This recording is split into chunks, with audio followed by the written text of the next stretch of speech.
Some of the content of Patriots Unfiltered may not be suitable for all audiences. Listener discretion is advised. The world's original podcast. Welcome to Patriots Unfiltered. Wait, look at Miss Tan over here.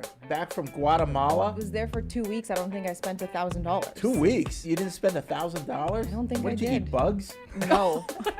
The speech is okay? The speeches were fine. For those of you who don't know me, my name's Janelle, and I was roommates with the bride in college. Just get real back to my Falcon Mass thing. Quarterbacks coach who got 14 good games out of Sam Darnold. That's the guy that's the answer. That's what you would feel great about. You'd feel better about him, which is just the unknown. I get it, but it's also the anger. The other point, which I don't know if I'm angry enough yet, Paul, to make this point. You're angry.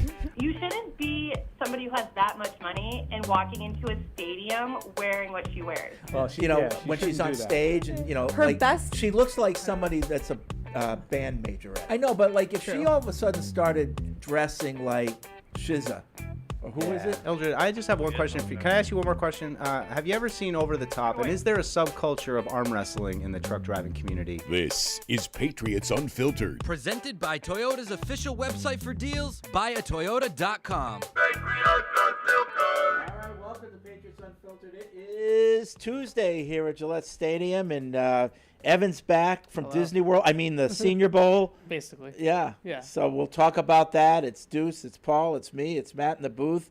We got a lot of NFL stuff to talk about, some Patriots stuff to talk about. We get the Pro Bowl. I don't want to talk about Drake May at the Pro Bowl. Ooh, I wasn't happy with that. Not his touchdowns? Yeah. I don't want to talk about that. But a lot of stuff going on. Obviously, it's Super Bowl week. They had media night last night down in New Orleans, and I think that's gotten less and less of an event, don't you think? Yeah. Sure. It doesn't have the organic nature it used to have. Well, because the Patriots aren't in it, of course. It, to be honest with you. Not to take Evan's side of the street, but it's just got nothing to do with football. Yeah. Well, that was the fun of it. It's not for me. It was kind of the fun of it. Let's get all the silliness out of the way, and then Yeah. we'll get into football. It's so weird, Fred. I used to watch it. I mean, probably because the Patriots weren't in it, but Tuesdays, right? It was like that Tuesday. It used to be before, they did Tuesdays. the They did day. move it up a day. I remember being so excited for that, and I mean, I don't know why when I was a crazy fan, but now that it's Monday nights, I don't even watch it anymore. Yeah. Because it's not the Patriots, probably. I mean, maybe I'm just jelly because I'm not down there. But, you know. With the FOMO. Yeah. Nice. But, yeah, it just doesn't seem to have the excitement that it used to have. Well, because the Chiefs are in it every single year. So Well, it's just we already how know many more everything there times is to I've know, been right? I think it's less that. I Kelsey. think the league has really tried to make it more of a TV event, and that's the Yeah. problem. It used to happen a Tuesday in the middle of the afternoon. Yeah. Yeah. Right? Yep. Now it's a prime time event, and it's kind of lost its silliness. Agree. No, I agree. You know? It's not even as limited as it was. It's not even as good as that. I Yeah. agree with you. And it's not just because we're not there. Right. That's part of it, though. Oh, it's a huge part of it. Yeah. It stinks. It not, stinks. It's not a good event. No. It stinks. Okay. There's just you get maybe one good soundbite out of it when Tom Brady cries about his dad Oh. or something like that, and that's it. I used to go and try, because everybody is there. All the personnel for both sides. So it's all the players, all Right. the coaches It's really the best access you can get all week. to coaches, Right. not to players. Right. Players, you can do that during the week, Well, too. we had the Um, coaches available during the week as well, though. I remember sitting at a table with Yeah, Josh they are McDaniels, available. Dante Scarnecchia, Yeah, at the yeah. hotel. Yep. Yeah. Yep, that does happen. So that's the only thing you could ever get out of media day. To me, like even since we've been involved in it, has always been sort of about entertainment, not Yeah. football. Right. Silliness. So, they used to have like 15 podiums set up. Any of those guys, forget about it. You're not getting anywhere near them to ask anything football related. It's all sort of human interest, entertainment kind of stuff. And some of it is interesting. I'm not saying it's all useless, but if you're trying to get something about the team, that's when I used to try to get assistant coaches, up in the stands and just sort of pick their brain, see how much of a inkling you could get into the game plan and stuff like that, and what they thought was important that particular week for the game. Yeah. Yeah. Do they still have like the crazy people dressed up, representing Nickelodeon? No, remember This the is- lady from Mexico was like in a full There's wedding always gown. somebody one year? from That wanted to Telemundo. marry Tom Brady. Yeah. Yeah. Do they still have all that? That is one of the redeeming values of that night. There's some talent. Yeah. There's some talent in that stadium. Yeah. What do you mean, Paul? I mean, there's Not just at the podiums. hot women. I remember the last time we were there, I think it was the last one, maybe the second to last one. One of our players, somebody in the secondary, we got word that he plays the organ and sings at his church. So I bought that little electric organ, and I brought that, put it in a stand, got them all together, and he choked. Oh. Like, we got him going for a little bit, but like Couldn't do it. he couldn't do it. A lot of pressure. Yeah.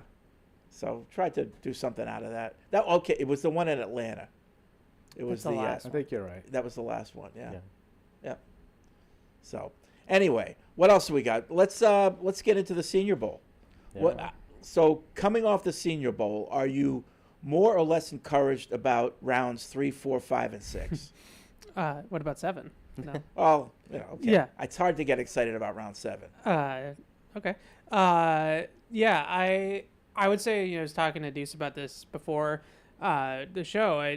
The defensive line in particular is extremely deep this year, I would say. Both interior and edge rushers, extremely deep. I mean, they obviously cut the top off of the draft at these events, so you're not seeing the top 20, top 25 players in the country, and you're still looking at guys on day 2 where you really can see some NFL talent and some NFL upside there. So I was impressed with a lot of the edge rushers in particular.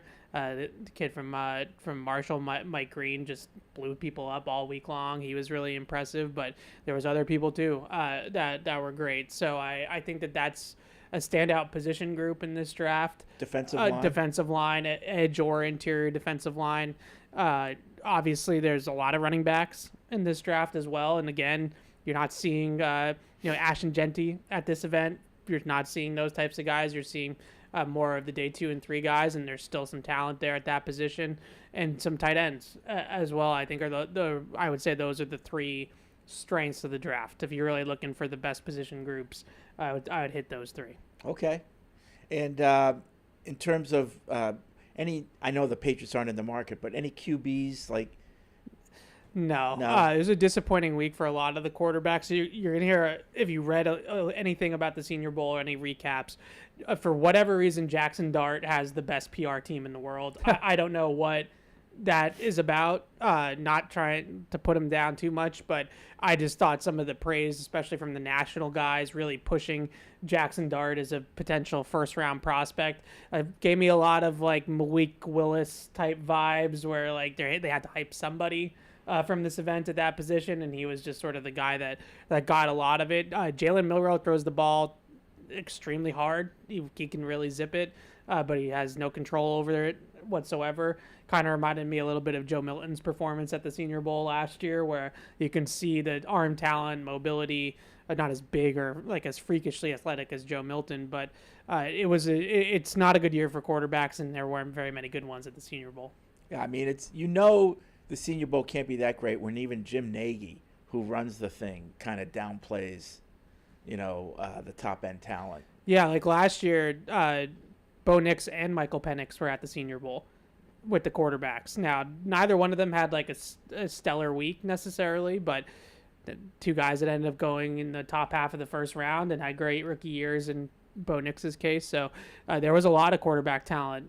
That was, to think about it now, like that, those were the depth quarterbacks in last year's class, right? Like those were quarterbacks 4 and 5 that were at the Senior Bowl to try to help improve their draft stock. And now we get to this year and you're already watered down. What about mid-round wide receivers? Yeah, I thought that a couple guys showed really well. Jaden Higgins from Iowa State, I think, was probably the best in my opinion. A lot of people like his teammate, Jalen Knoll, as well. He was really good. But both those 2 guys, I felt like, were running NFL routes. A lot of these guys nowadays, you get down to the Senior Bowl and one-on-ones, and they're running, like, double moves and, like, just trying to create as much flashiness and separation as possible.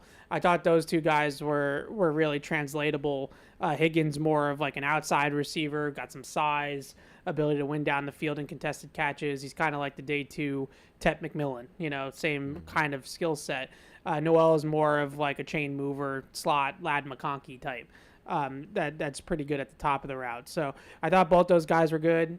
Tez Johnson had a really nice week, but he's one of those speedy, undersized, speedy guys. 156 pounds. Yeah, that just gets open in one-on-ones and things like that because of his athletic ability and speed. But I really thought that both those Cyclones, I thought both those guys stood out. And when you're there for practices, are you on the field? No, so they limit like on-field access to certain amount of people, so not everybody, but you're in the stands watching. It's a lot like training camp. Okay. Like, you're in the stands So you watching. don't get to like kind of listen in on coaches or scouts talking. You do, but not, I wouldn't say on the field, but in the stands you can. Oh, so they're up sometimes. there too? Yeah. Yeah. Yeah. Okay. So like our contingent kind of all sat together in one section, and they, we have that shot on Patriots.com of Vrabel, Elliott, and Ryan Cowden all in a row, sitting together. So that did happen a lot. Some of our guys would go down to the field too, but more like the scouts, macro on down were the guys that were kind of on the field for us, whereas the big three were up in the stands. Okay. All right. You guys have any questions about the Senior Bowl? Yeah, me and everyone were chatting a little bit about it. I think now it's the point where you start to figure out how it all stacks up. I think, you ask good questions, Fred. I think those are, and I think it's encouraging about the defensive line and the defensive ends. I think it's a spot where they don't have a lot of depth.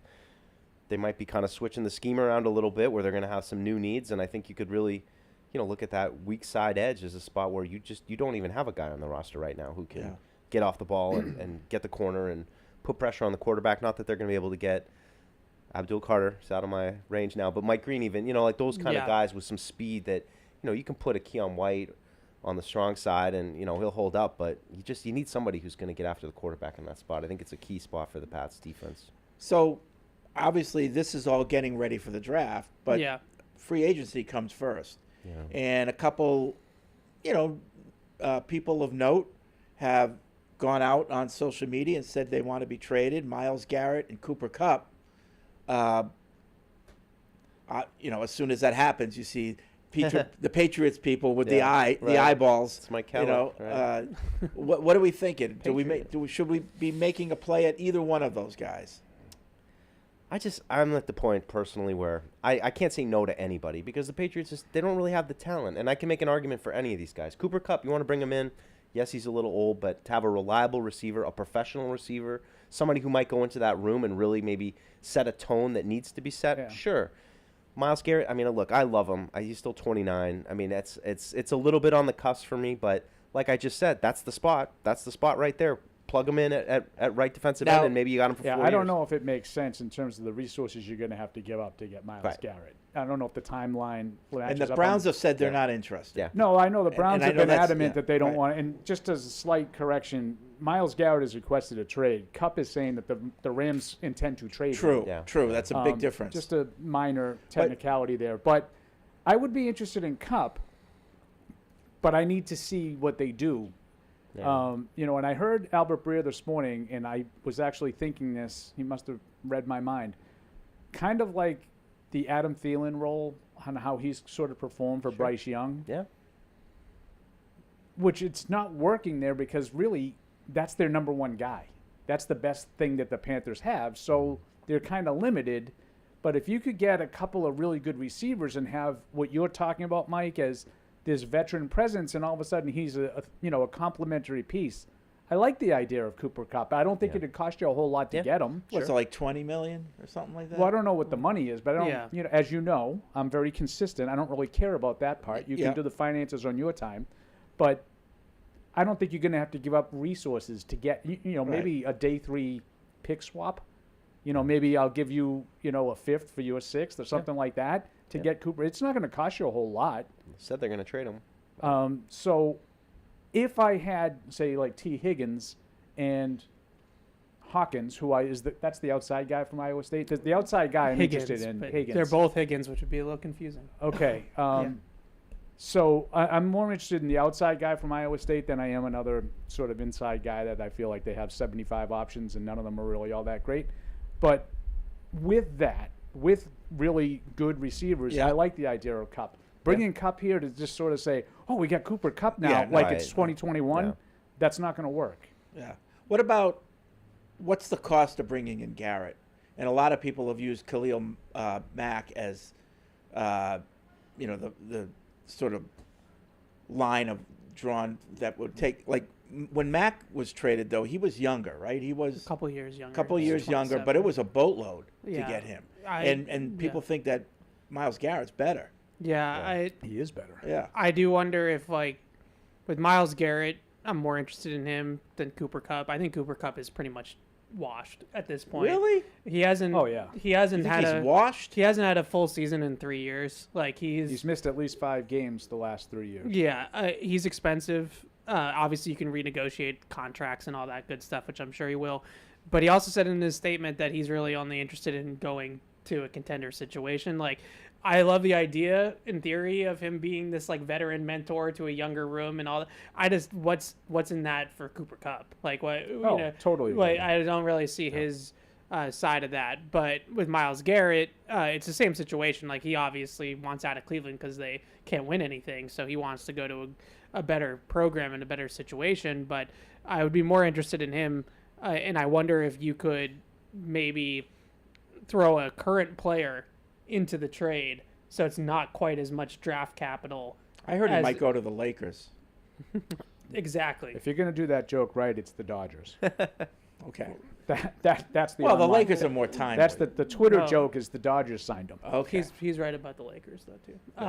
But yeah, I would say that I'd maybe instead of having to throw in like multiple picks, you're throwing in a couple picks and like Keon White is in the trade. Just someone that Vrabel might view as not his type of player. Not saying that that's Keon White specifically, is just an example. Yep. That isn't going to be a part of the future now that the scheme's changing, the coaching staff's changing. Yep. Maybe you can dump one of those. So guys even in. though these two guys, one says he's going to be traded, the other one requesting a trade, technically you can't talk to them yet, right? Well, it depends if the team's allowed that. Yeah, my guess is you'd have to Cleveland- get permission from the team. Yeah, my guess is Cleveland isn't in that position Right. yet, but the Rams might be. If the Rams are really interested in trading him, Yep. that's their goal is Yep. to trade him. Then why wouldn't you give Cup's representatives? And why an are the opportunity? Rams? Why do they want to trade him? Just to offload Whatever, salary? money. He's toast. Yeah. He's not toast. He's toast. he He's might pretty be much injured, but toast. when he's out there, he does He's okay. Yeah, Lightly brown yeah, toast. he's okay. He's not like- toast. He's kind Buttered of toast, toast. Fred. He's he like hasn't he's really in done the- anything for a he- couple years. He's in the toaster. Like, I don't know if he's done. He's warm. But You're but on, he's- warming You're in on the like the toast. first setting. It's like lightly browned. What was his numbers the last 3 games for the Rams? Look at that. I noticed them. I noticed him too, though. I mean, I hear what you're saying, and I thought, he's come through in some Yeah, moments, and kind of goes back to what I talked about watching the playoffs, where like you can't have just all number ones. Like you need some number 4s that are going to make some tough catches. Not to say that's him, but I also just think all this discussion makes me wonder about the ability to bring guys in, no matter how much you can pay them, and that's a big thing with T. Higgins right now that everybody's saying. Why would you want to go I'll to the go Patriots? from December on. Okay. Okay. He had 3 for 17 December 1st at New Orleans. He had 5 for 92 and a touchdown December 8th against Buffalo. Not well. 0 for 0. My guess is he did not play in that game. December 12th against San Francisco. December 22nd against the Jets, 3 for 24. December 29th against Arizona, 1 for 29. Playoff game against Minnesota, again, 1 for 29. And the loss to Philadelphia in the divisional round, 5 for 61. So he had 2 games in there that he was fairly productive. I see 1, 5 for 92 with a touchdown. The other, what was the last one? 6 for 5 for Five. 60 yards. Well, they could have been first downs. I got a bunch of those. You need the context. I got a bunch of those. Yeah. Kendrick Bourne. He, Tamario Douglas. he just doesn't separate on film the same way as he did 2 or 3 Yeah. years ago. I thought that going into the Patriots-Rams game this year, and then obviously you send it all out blitz and he goes 69 yards to the end zone, but he had the rest of the game, that was his one big play in the game, and the rest of it was Yeah, was 6, kind of 6 for 106 and 2 touchdowns in that game. right, and 69 yards of them came on one play, right? Not toast. So Not toast against the Patriots. So yeah, I mean, like the last 3 years, I like Cooper Kupp as a player, and I think what Mike said, there might be some value there. The way that you've talked about him, Mike, as a mentor. Yeah. But in 2021, he was the last receiver that won the Triple Crown before Jamar Chase just did. He had 145 for 1947 and 16 touchdowns. Well, yeah, great season. Okay. He has 17 touchdowns total since in 3 years. 75 for 812, 59 for 737, 67 for 710. So the production has dropped dramatically. But I'll take 700 yards from my fourth receiver. Okay, well, he's not going to be your fourth receiver. Why not? Because you paid him $20 million a year. So what? So who You are don't the three, care about the money. Who are You the said three- you don't but care who about are the three- money. But see, I'm not talking about the money. You said he's the fourth receiver. If you brought him right now, he's your one receiver. Okay, but I'm not stopping there. So who are your other three that are better than him? I don't know. Well, they're not on the roster right now. Okay. They're not on the roster. So you think it's realistic that they're going to acquire three receivers? At least Better one. than At him. least one through the draft. Yes. But he's better than Cooper Kupp. Maybe, maybe not. But Cooper Kupp is not intended to be my one or two receiver. And if that's the case, as I said, I'd be interested in that. I Yeah. think Mike's got some value there with sort of experience and mentorship. But my fear would be what Evan, I think, is fearing. You're going to pay this guy whatever he's got left on his contract. That's going to be our acquisition at the 100%. position, and that's not good enough. You're going to end up having Cooper Kupp. You'll take another dart in the draft, at some point in the top 100, and those are your receiver acquisitions, and that to me isn't good enough. Like I'd much rather pay T. Higgins 30 instead of Cooper Kupp at 32 years old 20. Now, T. Higgins also misses a handful of games each season the last few years. Yep. The difference to me is he's 25, not 32. And he might want more than 30, right? That's about what he's there. going to Yeah. cost. You think so? Yeah, I mean, he might get 32 or something like that, but he's not going to get what, like, Justin Jefferson got. No. Well, that's 35. right. I think. Ish. Yeah. But that was 35 2 years ago. It was just It was just happened. Just last. Oh, they just signed him for 35. Justin Jefferson? Yeah. Signed before the season, right? Before the season. Okay. Yeah. I just wonder But if he's that not at mentor, that level. And he's Inflation. not at Jamar Chase's level or C.D. Lamb's level, Yeah. who Yeah. just got the 35, I think, is the high end. Yeah. T. Higgins isn't that. Yeah. He's a notch below that. No, I agree with that. Does But he? if he's looking for that, he's not going to sign anywhere. Yeah. I don't think. Yeah.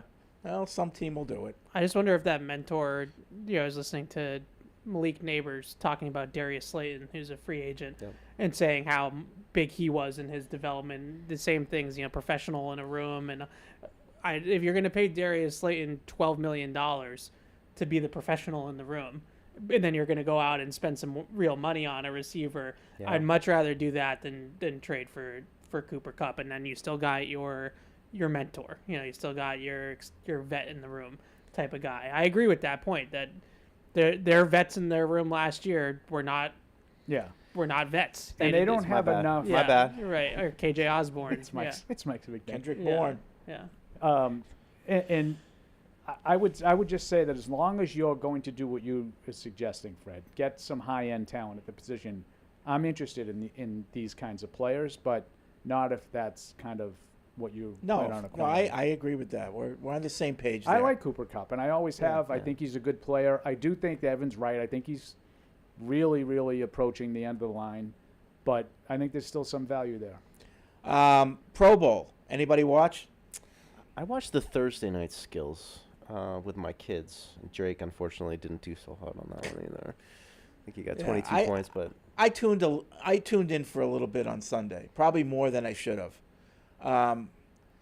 It probably did decent ratings compared to what else was on TV, but it's just not that compelling for me. I mean, particularly the flag football. The flag football game stinks. Yeah. It's 3 plays, you're in the red zone, and then can you get it in? Yeah. It's not even a good flag football game. Did Connor play flag football growing up? No, he did not. That's flag football. Yeah. It ain't that exciting. No, it isn't. I know they're trying to revolutionize sports. And Yeah. like they want high school sports now to be, boys and girls flag football is, I heard the commissioner talk about it yesterday. As Jim Murray calls him, the ginger hammer. Yeah. This is so exciting for us. I think Louisiana just, passed girls flag football as a Well, as they're an getting ready official for the Olympics. An official high school sport. He talked a lot Right. about the Olympics. It's so exciting that they're playing that all these people are playing our sport. They're not. It's not your It's sport. not your sport. It's not football. No. It's no different than like 3-on-3 basketball is basketball. It's not the same sport. It's entirely different. And my kids both played it. They loved it. It's just not all that interesting. It's not. And especially at this level, when you see these like amazing athletes, playing flag football, it doesn't translate. Yeah. The quarterback's standing back there, and he's got a time, he's got a clock by which he has to throw it, and like it's either complete or it's not, and there's nothing else going on. It's kind of It's like the review stuff. Like I don't know what the answer is with the football All-Star game weekend. I mean, all the events seem kind of contrived and choppy. Nothing's like smooth. And I mean, the punting thing was kind of fun. That was kind of fun. But there's you only have two guys competing on each roster. Yeah. Just so you know, if they can't get Evan to watch, Yeah. Well, The ball knowers put our noses I up was to the trying to Pro get my Bowl. kids to Not a watch. real Like football game. that's what part of the reason I watched it Thursday night. I was just curious if it appealed to them at all. They both play flag football, but even they were saying good like catch. this was not so great. No.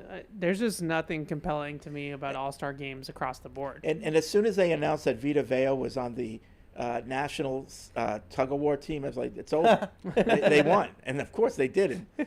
Like they won 2 straight, and it was over. Like you're not going to beat him in tug of war. Yeah, I don't know what the answer is. I mean, and I know that, like, for me, I would just say stop doing it, but I know they'll never do that because they look at it as an opportunity to make some more and money I think the somehow. players that are down there are actually having a good time. I think they're enjoying themselves. It's just maybe it's just nostalgia, but the old quarterback challenge, and we have video of Brady doing it, I think in like 01 or 02, or right after they won 36, so 02, I guess, of him doing it. And it's like, but that was the star power participating in that was always, it was always the best of the best quarterbacks, like Brady, Manning. Dan Marino famously did one where he just is unbelievable in it. And like now it's just, no offense to our guy or anybody else, but like it's not Patrick Mahomes that's doing the quarterbacks challenge. It's Jared Goff and Drake May and, I Russell think Wilson. it'd be more intriguing if they played softball. It really would. I know they can't play beach volleyball or because Robert Edwards. But like do something where you can actually compete hard. Like softball. I don't know. Yeah, I don't know what the answer is. But I mean, this isn't I all didn't see any of sports, it.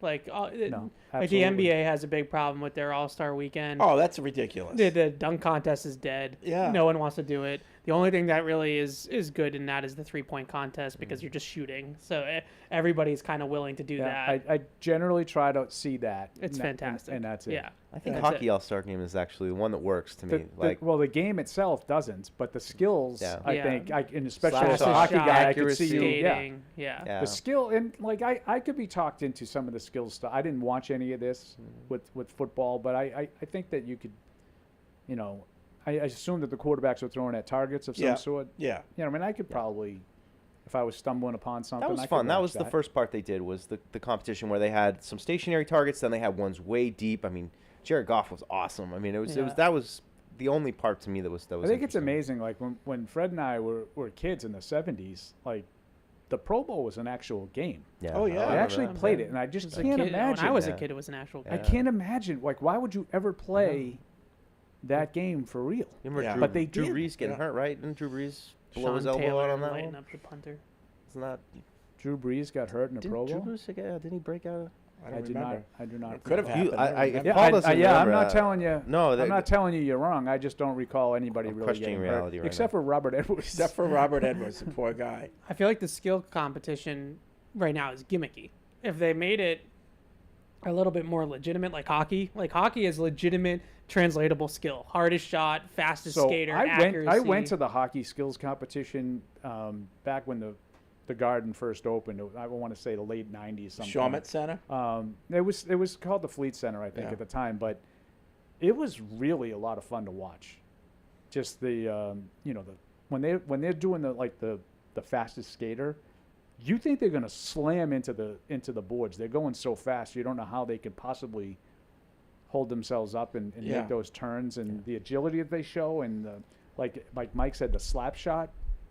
Chara and the Ray Bork used to win the target thing all the time. Oh, that was awesome. Yeah. Like 4 straight shots. He did. I was right. He dislocated his right shoulder while attempting to didn't recover say a that he was fumble. wrong. No, just when the steel trap doesn't recall something, and you look at me with those wide eyes, I'm like, oh, God, He am was I? trying to recover a fumble. Yeah. At the Pro In the Bowl? Pro Yeah. Bowl. Wow. Competitor. I still don't have any recollection of that. No. Oh, Like 07? so it wasn't his. The rotator cuff thing. It wasn't the shoulder injury that knocked him out of San Diego then. It was a 360-degree tear of his labrum and a partial tear of his rotator cuff. The injury threatened to end his NFL career. That was at a Pro Bowl. Didn't realize that. Okay. So 07 would be the 06 season. Yeah, 06 season. So maybe he was that. Maybe that was that the one? I didn't realize that was a Pro Bowl. Yeah. I don't remember. Anyway. But I remember the injury now. I just had no recollection that it was at the Pro Bowl. Yeah. Okay, so the Pro Bowl happened. Nobody's really excited about that. So then we have the Super Bowl coming up. We've got the Eagles. Nobody's we've got really the Chiefs. excited about that. Well, I'm excited to watch. I think now that I'll watch, Freddie. I think it could be a good, much like everybody else in the country, even though people say that they won't. I think it'll be a good game. I think both teams, believe it or not, I think it could be a low-scoring game actually. Define low scoring. Well, tell me what the number is. I don't know what the over/under is, but it just tell me what the it could number come is. under. It could come under. I could see like high 20s to low 20s, something like that. You And if know, Kansas City can but I hang wouldn't on to the ball. 38 and a half. 40. 48 48 and a and a half. half. Pound the under. Pound the under. Yeah, I think that's a good number. Like Yeah. 27, 23, something along those lines. I wonder if it opens up in the fourth quarter, because I could That's see that generally go- what happens in Yeah. Super Bowls. Oh, yeah. Defenses get gassed. Yeah, Tom they Brady's do. theory was always that the defenses get tired. They do Yeah. get tired. and, Yep. and the offense has an advantage. But you got to take Mahomes in that situation, unfortunately. Yeah. Yep. I mean, I think that's happened in almost all of Mahomes' Super You know, Bowls, where the Yeah. offense doesn't look like it's doing the anything. And then defense is just tired. explode He's in not the that fourth good. I quarter. mean, all the of defenses get tired. all of Paul's shows now are doing the comparison between the Patriots and the It's Chiefs. annoying. Yeah. And they're trying to bait Patriots fans, but I thought think this it's a was legitimate Boston sports radio. discussion. And I heard them talking about Brady versus Mahomes. If you had one game to win, who would you pick? Brady. Yeah, Tom Brady. Just Really? honestly. Yeah.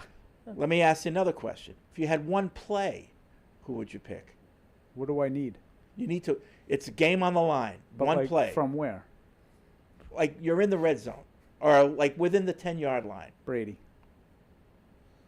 If it's like the 25 and I need someone to like just make a ridiculous athletic play, maybe I'll go Mahomes there. I like that. But like a regular play that I need my guy to decipher what the defense is doing and make the right call and make the throw accurately on time. Brady. Yeah. See, I might pick Mahomes. 2-0 against Mahomes. Fred, come on. I might pick In the Mahomes postseason. only because the way the league is now. I want somebody who has that dual threat with one play to go. Like no matter what happens, he can maybe bail himself out. You know. It's a good counter. Yeah. I just wonder how long do we have to do this? Like, is this forever? Well, until his Or career's just over. ever? And then you can accurately Right. assess what it So is. it's about Like, what is wrong another with you 10 guys? years? Like barroom debates. Oh, I'm not here for No, that. and listen, the fact that I turn on your station and I it's just still this think is that even if the insufferable. Chiefs do the three-peat, right? I still think, as of that time, the Patriots dynasty will be better because of its duration, and Of course it will be. Yeah, the Patriots have still had done nothing that the Chiefs did, even though doing 3 in a row was something the Patriots hadn't done. No, the only thing that you would say is that the Chiefs were, if they were to win Sunday, are ahead of the pace. They're ahead of the Actually, pace. even losing, they're ahead of the pace. Yeah, they're ahead of the pace, and that's great. But the I still duration think, of that's to me, that's inarguable. yeah. So I The Patriots is would greater. still say the Patriots dynasty is a greater feat than anything the Chiefs can do up to this point. But like you said, they're on pace to they're do ahead better. of pace. They've been to more Super Bowls in a less amount of time. Yeah, they're on pace to do better. Yeah, But they need to do it for Yeah, another right. 15 years. Like is you need the way to that be Brady 20, did. 34 Patrick Mahomes is back in the Super Bowl. Like, So, I just can't even wrap my head around that. But this is the argument you that know? you fell into. This is kind of what started our friction, no. Kevin. You might like It's this. about Josh McDaniels again. I just don't care. There's nothing in the rules that says that Mahomes has to take a 10-year gap. Yeah. So that's what I would like as a page. If this is important to you, Yeah. and I'll come up front, and it's not overly important to me because nothing that Kansas City can do will tell me that what I saw the Patriots do for 20 years didn't really happen. Yeah. Much like if I were a Steelers fan, nothing the Patriots did changed anything that Pittsburgh did when winning 4 out of 6 in the 70s. So I would just say that that's what I would fear if I did care about it, is that Mahomes doesn't take a 10-year gap. And he wins 3 more in that 10 years, and all of a sudden he doesn't need to do it for 20 years. Right. That's what's really interesting, Paul, the comparison of how close Brady came a lot of times in those 10 years, or he lost a whole year to injury. You know, like the luck started to change. 07 and 11, they lost you know, Super Bowls. You know, the luck started to change a little bit. They stopped getting those bounces. They started having off playoff games. You know, is that, I mean, Kansas City's credit, that hasn't really happened to them. Plus, there was one year he didn't play. Yeah. That's what Fred said. I mean, I know they got Thanks housed for in listening. 2020. Maybe that's as, you know, close as you can get with, you know, him going against Tampa, but they're still right in the mix. And to do it, you know, I know Brady had Manning and Phillip. You know, there was some good talent in the AFC, but, you know, you're doing it at a time with Josh Allen, Lamar Jackson, guys who are very good. It's really impressive. You really have to, I think it's more reminiscent of the first part because I thought it was a much more difficult road. Yeah. Double MVPs like Steve those McNair. Those 3 out of 4 Indy, when they had to deal with Manning and Roethlisberger and McNair. You know, people forget that team all the time and how good that Tennessee team was. Their defense. You know, and then periodically as that went on, it was, you know, San Diego was a powerhouse in 06. Yeah. That 14-2 team that the Patriots beat in the divisional round on the road. So I think this is comparable to that. I think the second part of it, I mean, kind of feasting on. It's kind of, you know, how many Houstons, divisional round, the Matt Schaubs, the divisional round game Tim Tebow's from 01 to 07 was not a cupcake.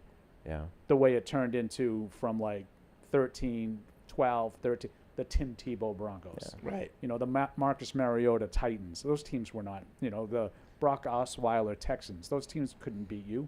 Right. Couldn't beat anybody. Even Jacksonville, who gave us a scare, that wasn't that good a team. Well, that particular year, I thought Right. they were Yeah. pretty good. But, I think the first part of the dynasty, the road to get there was much more difficult than the second part. Oh, yeah. Yeah. But it was also a whole different game, too. Like, just look at how offensive some of those games were as compared to early when it was more defensive-oriented. Yeah. That's the other thing, too, that the Patriots get credit for. They kind of won in 2 different eras, almost. 2 different styles. Yep. You know, can Kansas City do that? Can they adjust? Yeah, I mean, my guess is yes, but Well, I think the Patriots they have. did. I don't have to ask. I think the I Chiefs. saw them do I think it. the Chiefs have adjusted a little bit even now. I mean, they Their defense invested is more much on better. defense than they did offense, and you know, they're letting Mahomes cover up the warts, much like the Patriots did with Brady. Yep, you're right. You know, and then the other debate is Gronk versus Kelsey. I think Gronk had the problem with injuries. I think if he hadn't been injured so much, his numbers would obviously be even greater than they are. It is scary how similar the numbers are in the playoffs. Oh yeah, but Kelsey has better numbers in the pick, doesn't he? Yeah, I mean in terms of like catches, but like the record is almost the same. Yep. In the same amount of games. Yeah. It's like 17-4 and 18-5 or something like that. I don't know. And then the final comparison, Andy Reid and Belichick. You know, if out of all of them, I think that's the one. If you were just dyed-in-the-wool Patriots guy, that's the one I would feel the worst about. I think Reid's going to pass him. In terms of just strictly wins, yeah. But what about like who's the better coach? What do you think? I think that's the one that you have to worry about the most. Yep. But I like to throw the context in of, as you said, Fred, the league has evolved, and I think it's evolved towards Andy Reid, an offensive coach, and you know, Bill really made their great dynasty run, as Paul pointed out, in that first part of the 2000s, where it was about defense. It was, you know, he was the defensive genius. I mean, everyone's calling him a genius. You know, so I think that's a factor in the conversation. I also would just throw out there the fact that I don't think the league's going to have a unkind word to say about Andy Reid at the end of this, and I think there are a lot of people with how it went with Bill here, with some of the controversies that went down, that unfortunately shaded some of his legacy a little bit. It's just, there's no way around it. And Andy Reid, I know there are some off the field issues for him as well, but I just feel like everyone really holds him up on kind of a pedestal. For his kid. Yeah, Not who really doesn't for like him. Andy Reid? No, Right? Yeah, and I would also say cheeseburger. just to in the comparison, I think Andy Reid has some success that Belichick doesn't without the star. Right. I mean, Donovan McNabb was a good quarterback, but he wasn't Stiff. Yeah, stiff. Stiff. Oh, come on. How do you do without Andy Reid? I don't know, but He was terrible in Washington and Minnesota. But terrible. He was a decent quarterback. He wasn't a stiff. Yeah. He wasn't a stiff. Agree to disagree. But I think he was a stiff. But you can make the argument that Andy Reid made him better. You know? I think that's inarguable. Yeah. So he did. Andy Reid had more non-Chiefs success than Belichick had. Non-Tom Brady. Belichick won one playoff game without Brady. Yeah. Like Andy Reid has like 13. Yeah. Or 11 double digits, whatever it is. Yep. Without Mahomes. Yep. Mahomes says. How old is Andy Gronk Reid used though? to I mean, talk. does he got 60s.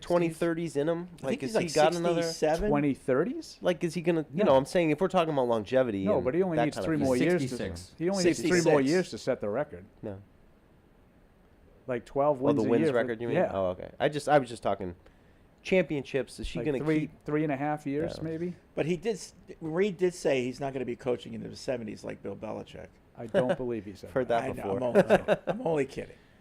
I'm only kidding. Jeez, Phil's already got 2 mock drafts out. But- We haven't even the end of the season But yet. no, but so he needs about 3 years That to is catch weak. Bill. And How many you can make different the case that scenarios he'll are you probably gonna go coach through? longer than that. 2.0. It's Yeah. He like could. I mean, I like Bill Burr's joke February. Mm. Super when he Bowl was hasn't at even Brady played. Night. Said Andy Reid's too fat. That was one of my favorite lines from Brady Night. Yeah. Bill Burr. One of your favorite lines. Yeah. Good laugh, good chuckle. All right. All right. 855 I don't PATS know what we're 500 is the talking TPX hotline.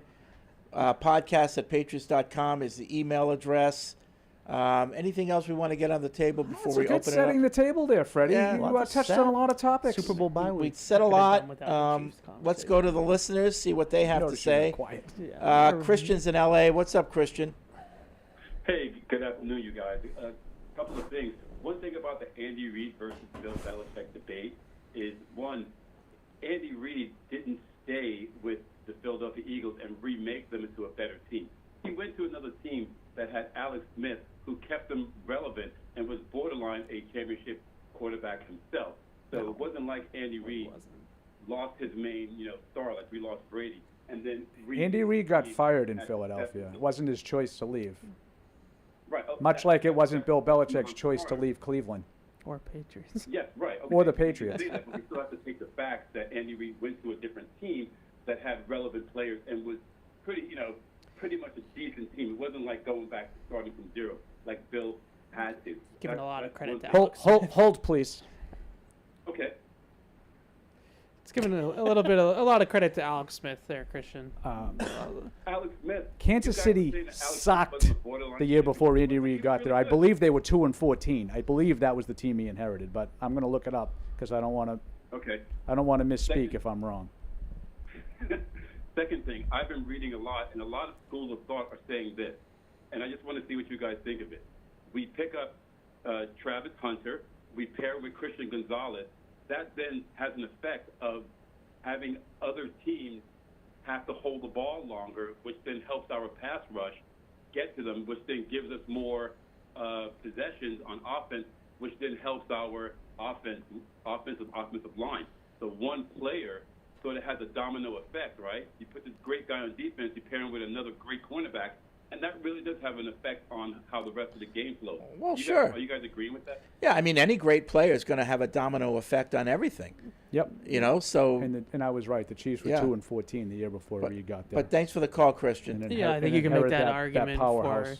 a great pass rusher. It's going to make it easier on the secondary because Yeah. he's going to get home. And, so Now, it all speaking of Travis Hunter, Yeah. Phil Perry from NBC Sports Boston came out with his mock draft yesterday, 2.0. and he had 2.0, and he had the two quarterbacks going 2 and 3, which knocked Travis Hunter down to number 4. So I wanted to get to that in Evan's Senior Bowl stuff, because that's really the quarterback stuff to me is most relevant for the Patriots. Yeah. And just your feel, I don't know if you talked to anybody. I know you talked to Vrabel, Wolf, and Cowden. I don't know if you, in your conversations, did you get a feel as to the level of confidence from anybody that any of those quarterbacks will go in the top 3? I was Sanders or Ward. Yeah, I would say Cam Ward has maybe a little bit more love than we initially thought, or that was initially out there. I think there's a lot of people that are pretty high on Cam Ward being not in the Caleb, Jaden Daniels, Drake May category, but in the first-round talent category at quarterback. And then Shador, my takeaway with Shador is that a lot of it is also about branding, right? Like if you're the New York Giants and you really want to make a splash and you really want to bring a name brand and the whole Sanders thing to New York, then it can be appealing. I don't think that he personally would go, if his last name was Smith instead of Sanders, I'm not sure he's in this conversation, but I would say that Sanders is being more compared to like the Bo Nixes of the world, like mid first round talent. Cam Ward is a little bit more toolsy with a little bit more upside, so maybe there's a little bit more buzz about him. But if you're a Patriots Travis Hunter dreamer, both of those guys have to go 2 or 3 in order for you to have a shot at Travis Hunter, presumably, right? Yeah, I mean it's really early, but I would say it's not totally out of the realm of possibility that could happen. The Titans at 1 are interesting because they said, "Oh, we're not going to pass on a generational talent," but like that's vague. Like, what's a generational talent? Whoever we pick, we deem. And I don't think there's a generational talent in this draft. Right. So if you deem it that there isn't, then like they might just default to the best quarterback, which would be probably Cam Ward. So there could be a quarterback still that goes first. But a lot of people are assuming that's Abdul Carter. Yeah. Yeah. I mean, I don't know if he's generational though. Like, I think that's. I would say that just by definition, Travis Hunter is more generational than Abdul Carter is, because we've never seen somebody in like 50, 60 years play both sides of the ball at that level that he did last year for Colorado. We've seen pass rushers like Abdul Carter is Micah Parsons. Like we've seen guys like that. Let's go to Patty and Agawam. What's up, Patty? What's up, everyone? Hey. So I got a few things. First off, Fred, can I tip picks to you again this year in the draft, in the first round? Can you what? Can you what? Can I tip picks to you in the first round? Tip pick? Yeah, tip picks. I don't care. I don't know. I hate that. I would rather have it whenever, but I get it. Everyone finds out the pick like 5 minutes before it's announced on TV. So. The other thing, just regarding the Super Bowl, I don't have a problem with the Chiefs winning. I guess I'm an anomaly amongst Patriots fans. Like, I enjoy watching greatness. And I think, Fred, you said last week, like, player 2 to 53, the Eagles are probably the better team, but the big variable is the number 1 guy on the roster and the head coach matchup. So I don't care. Like, I hate the Eagles. I hate Eagles fans. I hope they lose. But to me, I don't know, man. I can see them sort of dominating the defensive line of scrimmage with Joe Tooney having to play left tackle, and if they line Carter up over that left guard, it might be a long day for them. Yeah, I'm with you. I think that defensive line for the Eagles could be a difference maker. On both sides, I think their offensive line, they could easily win this game in the trenches. Yeah. Yep. And that's all I got, guys. All right, thanks, I Patty. agree that Patty, he described himself as maybe an anomaly in Patriots fans. Based on my very unscientific research, I would agree. Most Patriots fans are strongly rooting for the Eagles. I am too, but just, obviously so they don't have the three-peat. Yeah. I almost want just a sense. clean game without any stupid referee controversy more than I want either team to win. No, I just don't want. I'm just here for the competition. Your guy. The sanctity of the Your guy saying refereeing may not have ever been better. He thinks it's fine. The Ginger Hammer? It's just another No, not the Ginger Hammer. Felger. The other Hammer. Oh, he's out of his mind. Oh, that's like that argument that he did yesterday, backing up what Goodell said, is insane. It's absolutely insane. If you watch these games and you think the officiating's never been better, now you want to tell me the reaction is way over the top because of how the quality of camera work and the HD and all this stuff that we didn't have access to, 30 years ago. Right. That's fine. That I'll listen to. But don't tell me that the quality of the officiating is better now. The job is infinitely harder because everything is so much faster. Well, that's kind of his point. But don't tell me it's better. Yeah. It's not better. Yeah. These guys are ill-equipped to keep up for the most part.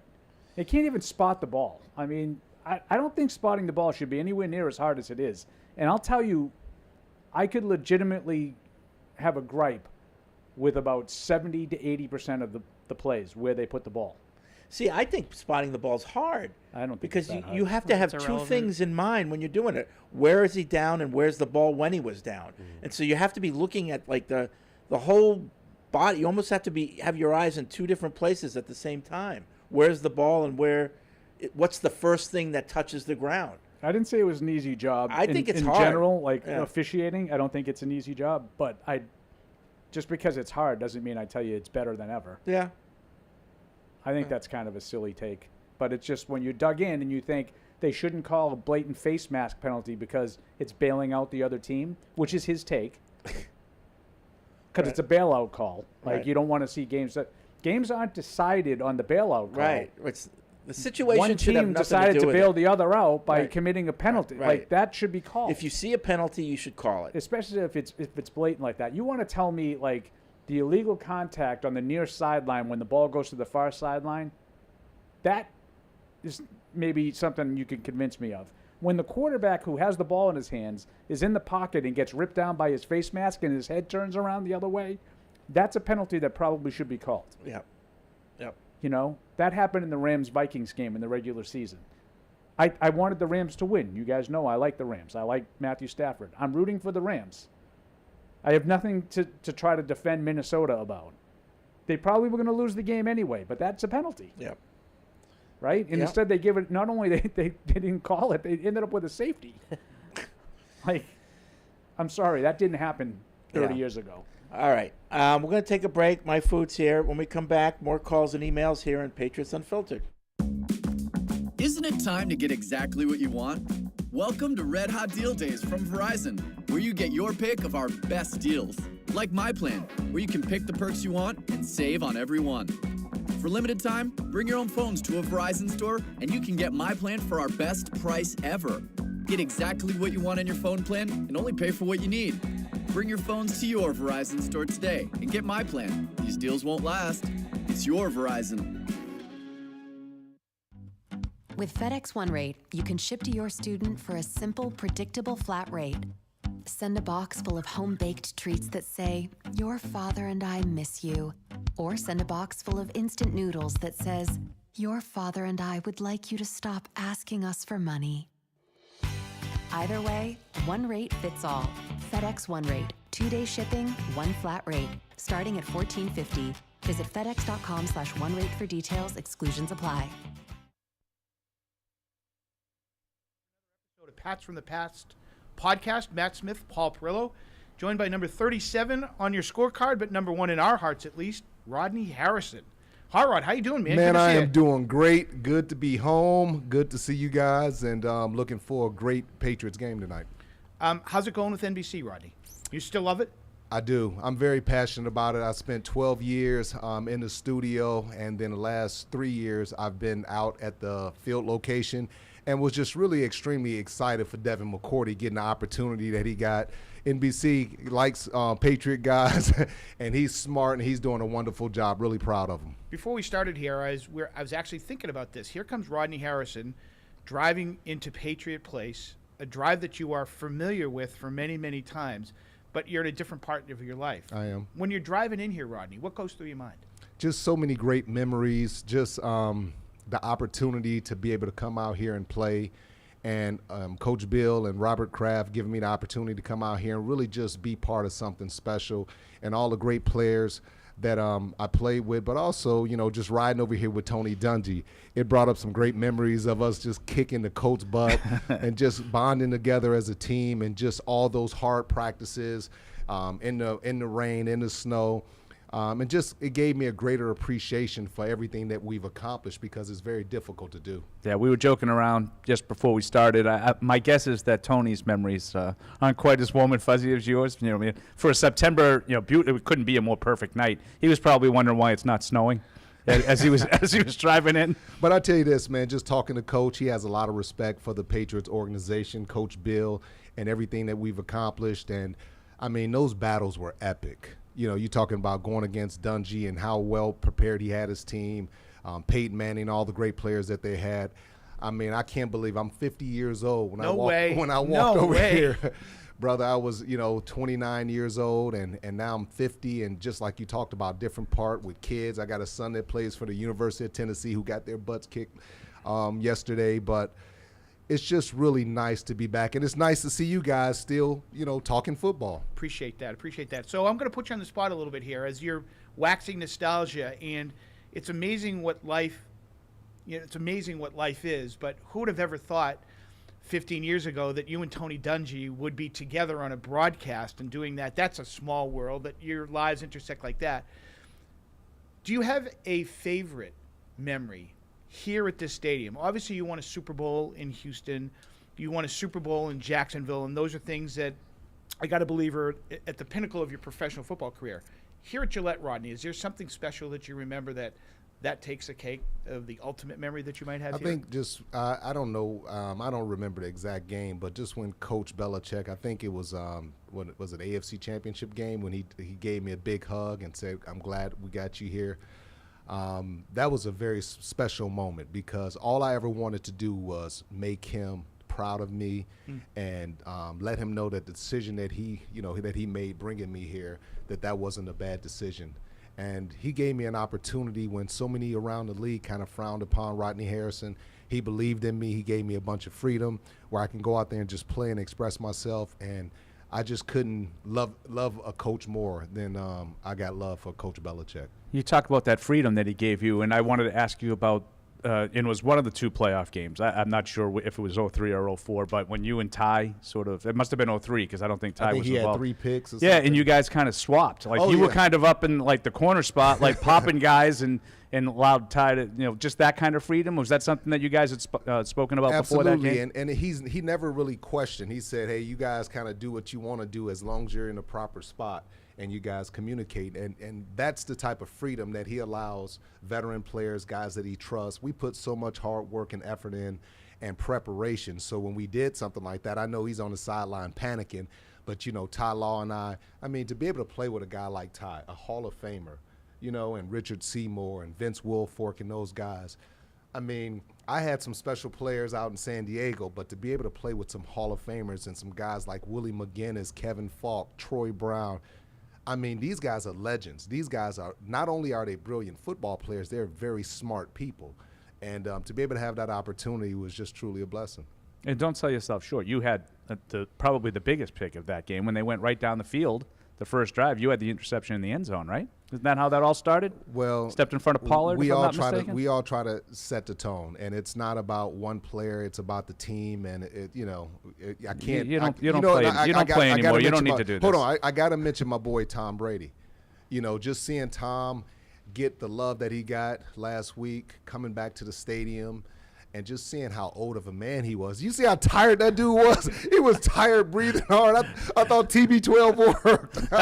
Now, look at Rodney. I mean, you've got a job that takes you to, where were you last Sunday? You were in New York, right, for the Giants-Dallas game. Kansas City before that. Yeah, and I don't know if you saw this. Did you see the guys on the sideline that were there? You mentioned Kevin Falk earlier. Kevin Falk's in the front where all the former players were. And he's chanting, "Brady, Brady, Brady." There's Dan Graham, Kevin Falk. Darrelle Revis came back for the game.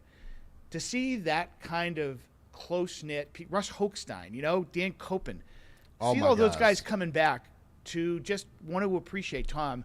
That made somebody who's been here for a long time, made me feel good because that means it's important to these people to be there. And it also shows you how much of an impact Tom has had, not only just on the guys that he works with, as far as the offense, but everybody. I mean, Tom has made such an impact. When I came here, we used to have lunch together. We used to sit down and have conversations. And just talk about life, talk about perspective. And I just see, Tom, 20 years later, you can see his personality. You see him smiling, laughing, and being the genuine, funny guy that we saw. Everybody else, man, is this guy a robot? Does he ever smile? Does he have any emotion? But now, since he's retired, he could take a deep breath. He's gone through a lot. And now, he's just living his best life. What has it been like? And now, great moments in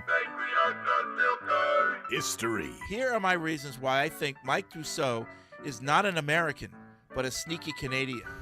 His name, Mike or Michel in Francais, Dussault is the most Canadian name ever, right up there with Mario Lemieux and Guy Lafleur.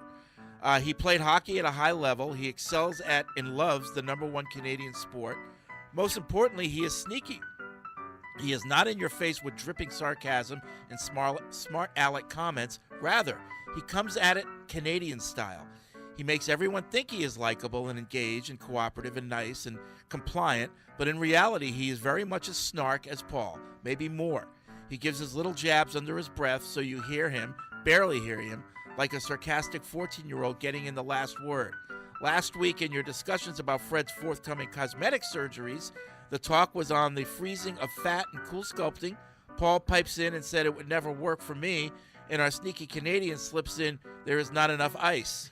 Classic. So 3 cheers for our honorary sneaky Canadian Mike, the snark from the Great White North. That's another great moment from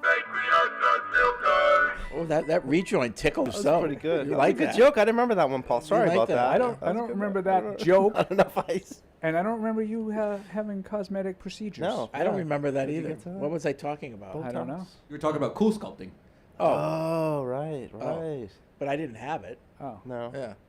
So they freeze the fat off you. Yeah. That's a good rocket shot you took at me, but I don't remember you saying it, and I don't remember that. Neither do I. It was a spot on takedown of me, though. I mean, credit to whoever wrote that in. That was great. Sneaky deuce. Yeah, that's Good good. stuff. Negative.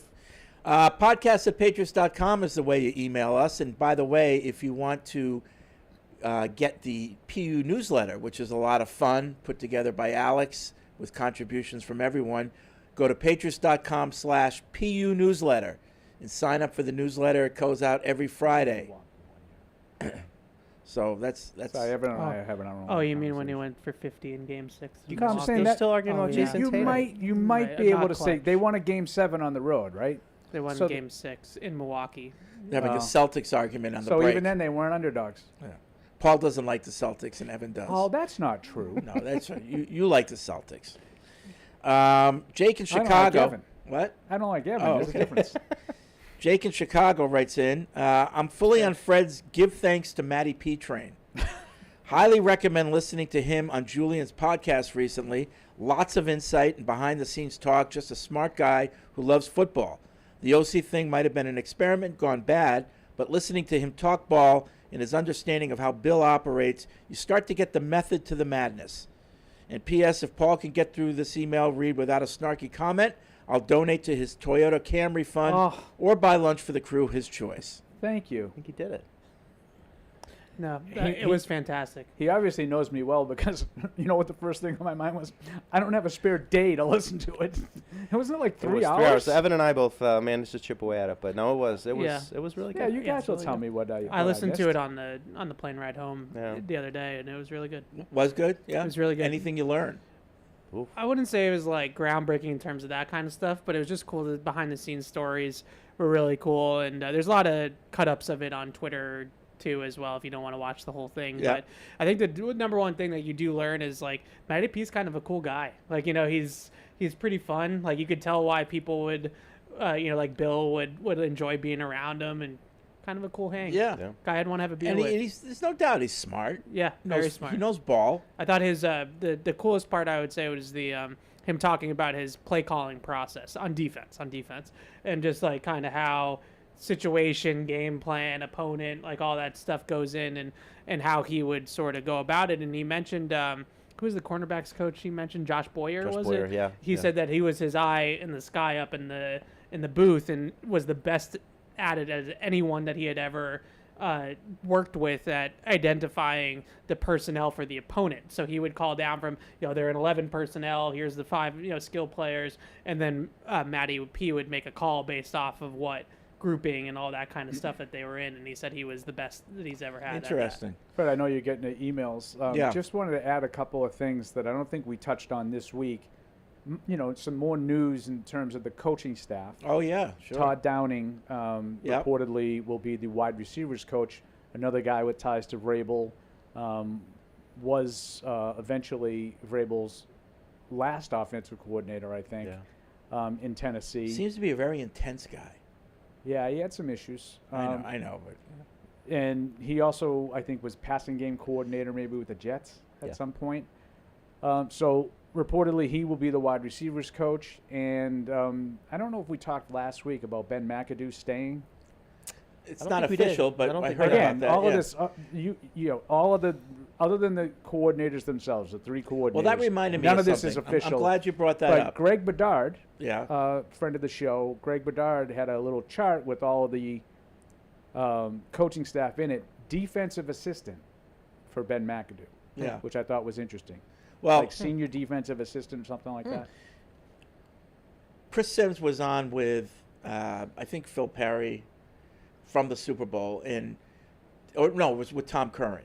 And Chris Sims, he's the one that came out before the draft and said that Drake May is a coach killer. Is he the one that said that? No, that was Merrill Hodge. Merrill Hodge. But all right. he had a really bad. He was really down on Drake May. May. So he came in and did a mea culpa and said, "Listen, I was wrong.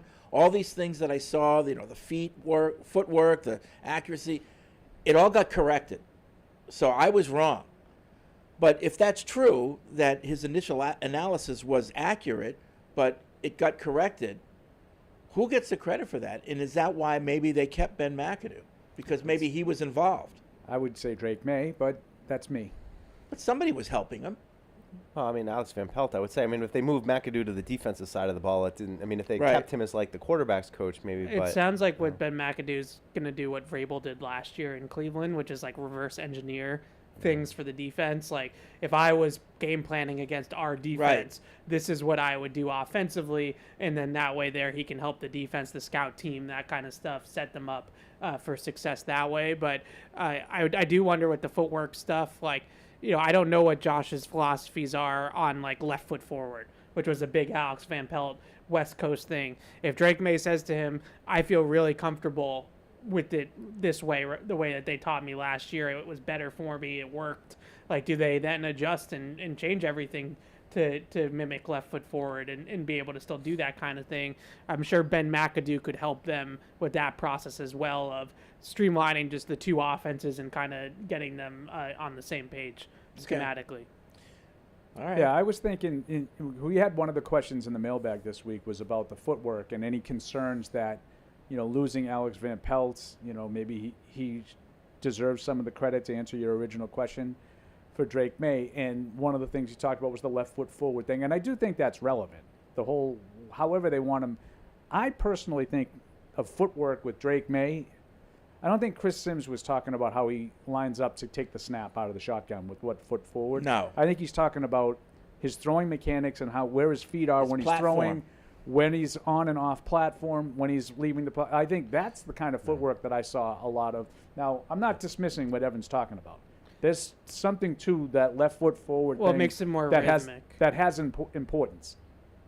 I just would think that once you do it, you have that. Like, how you're going to align is sort of how you're going to align. Yeah. But I do think your mechanics can get sloppy when you're not necessarily drilling your footwork all the time. I do think there's a minor concern that if he's not, treated with the same amount of level of detail, I don't really worry about that with Josh McDaniels because I think he'll have that. Yeah. I think Josh has shown his ability to mind the details. Coach hard.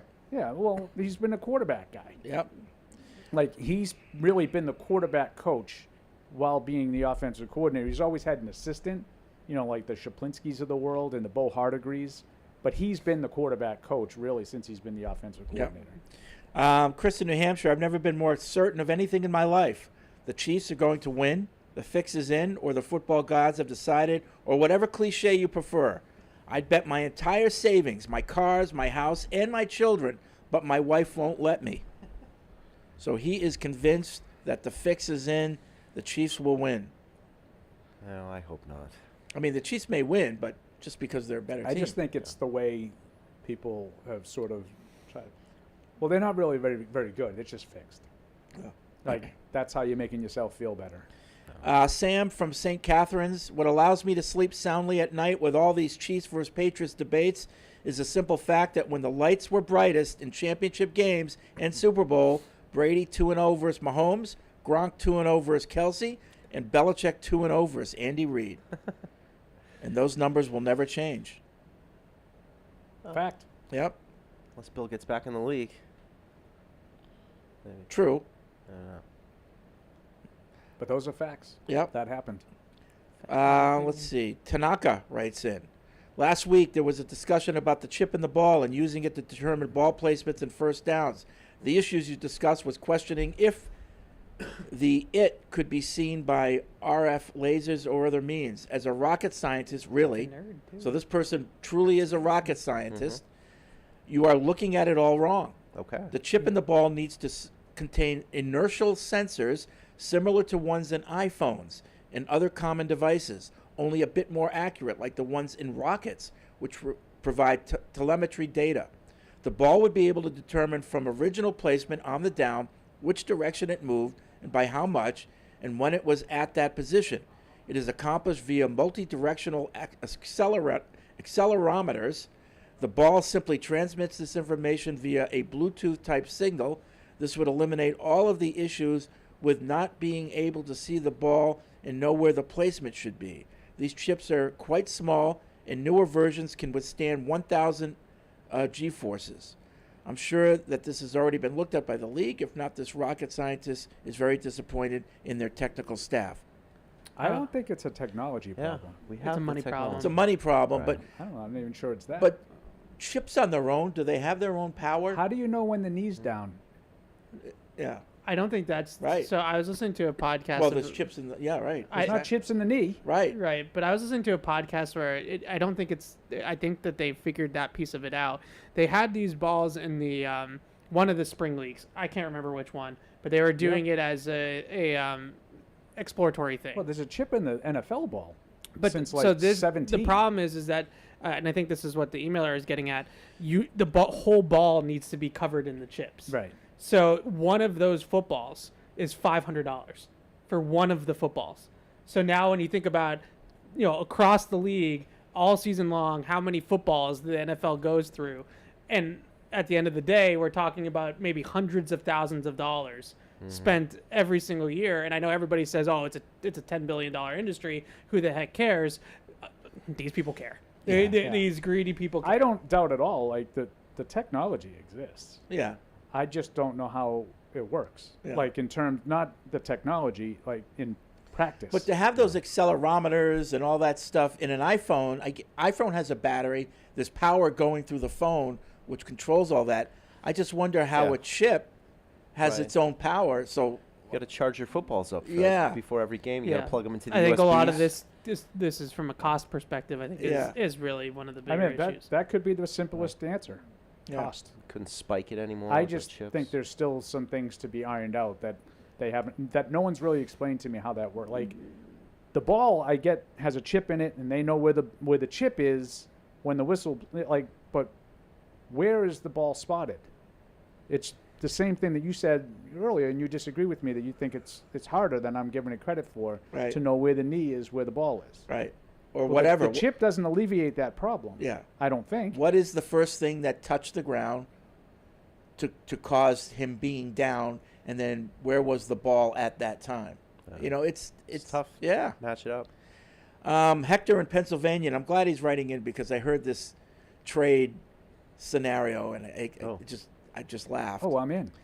He's from Pennsylvania, loves the Luka show. Doncic. Listener back when it was PFW in progress. He had Gifted Andy to Hart, Lakers. which, by the way, I do miss.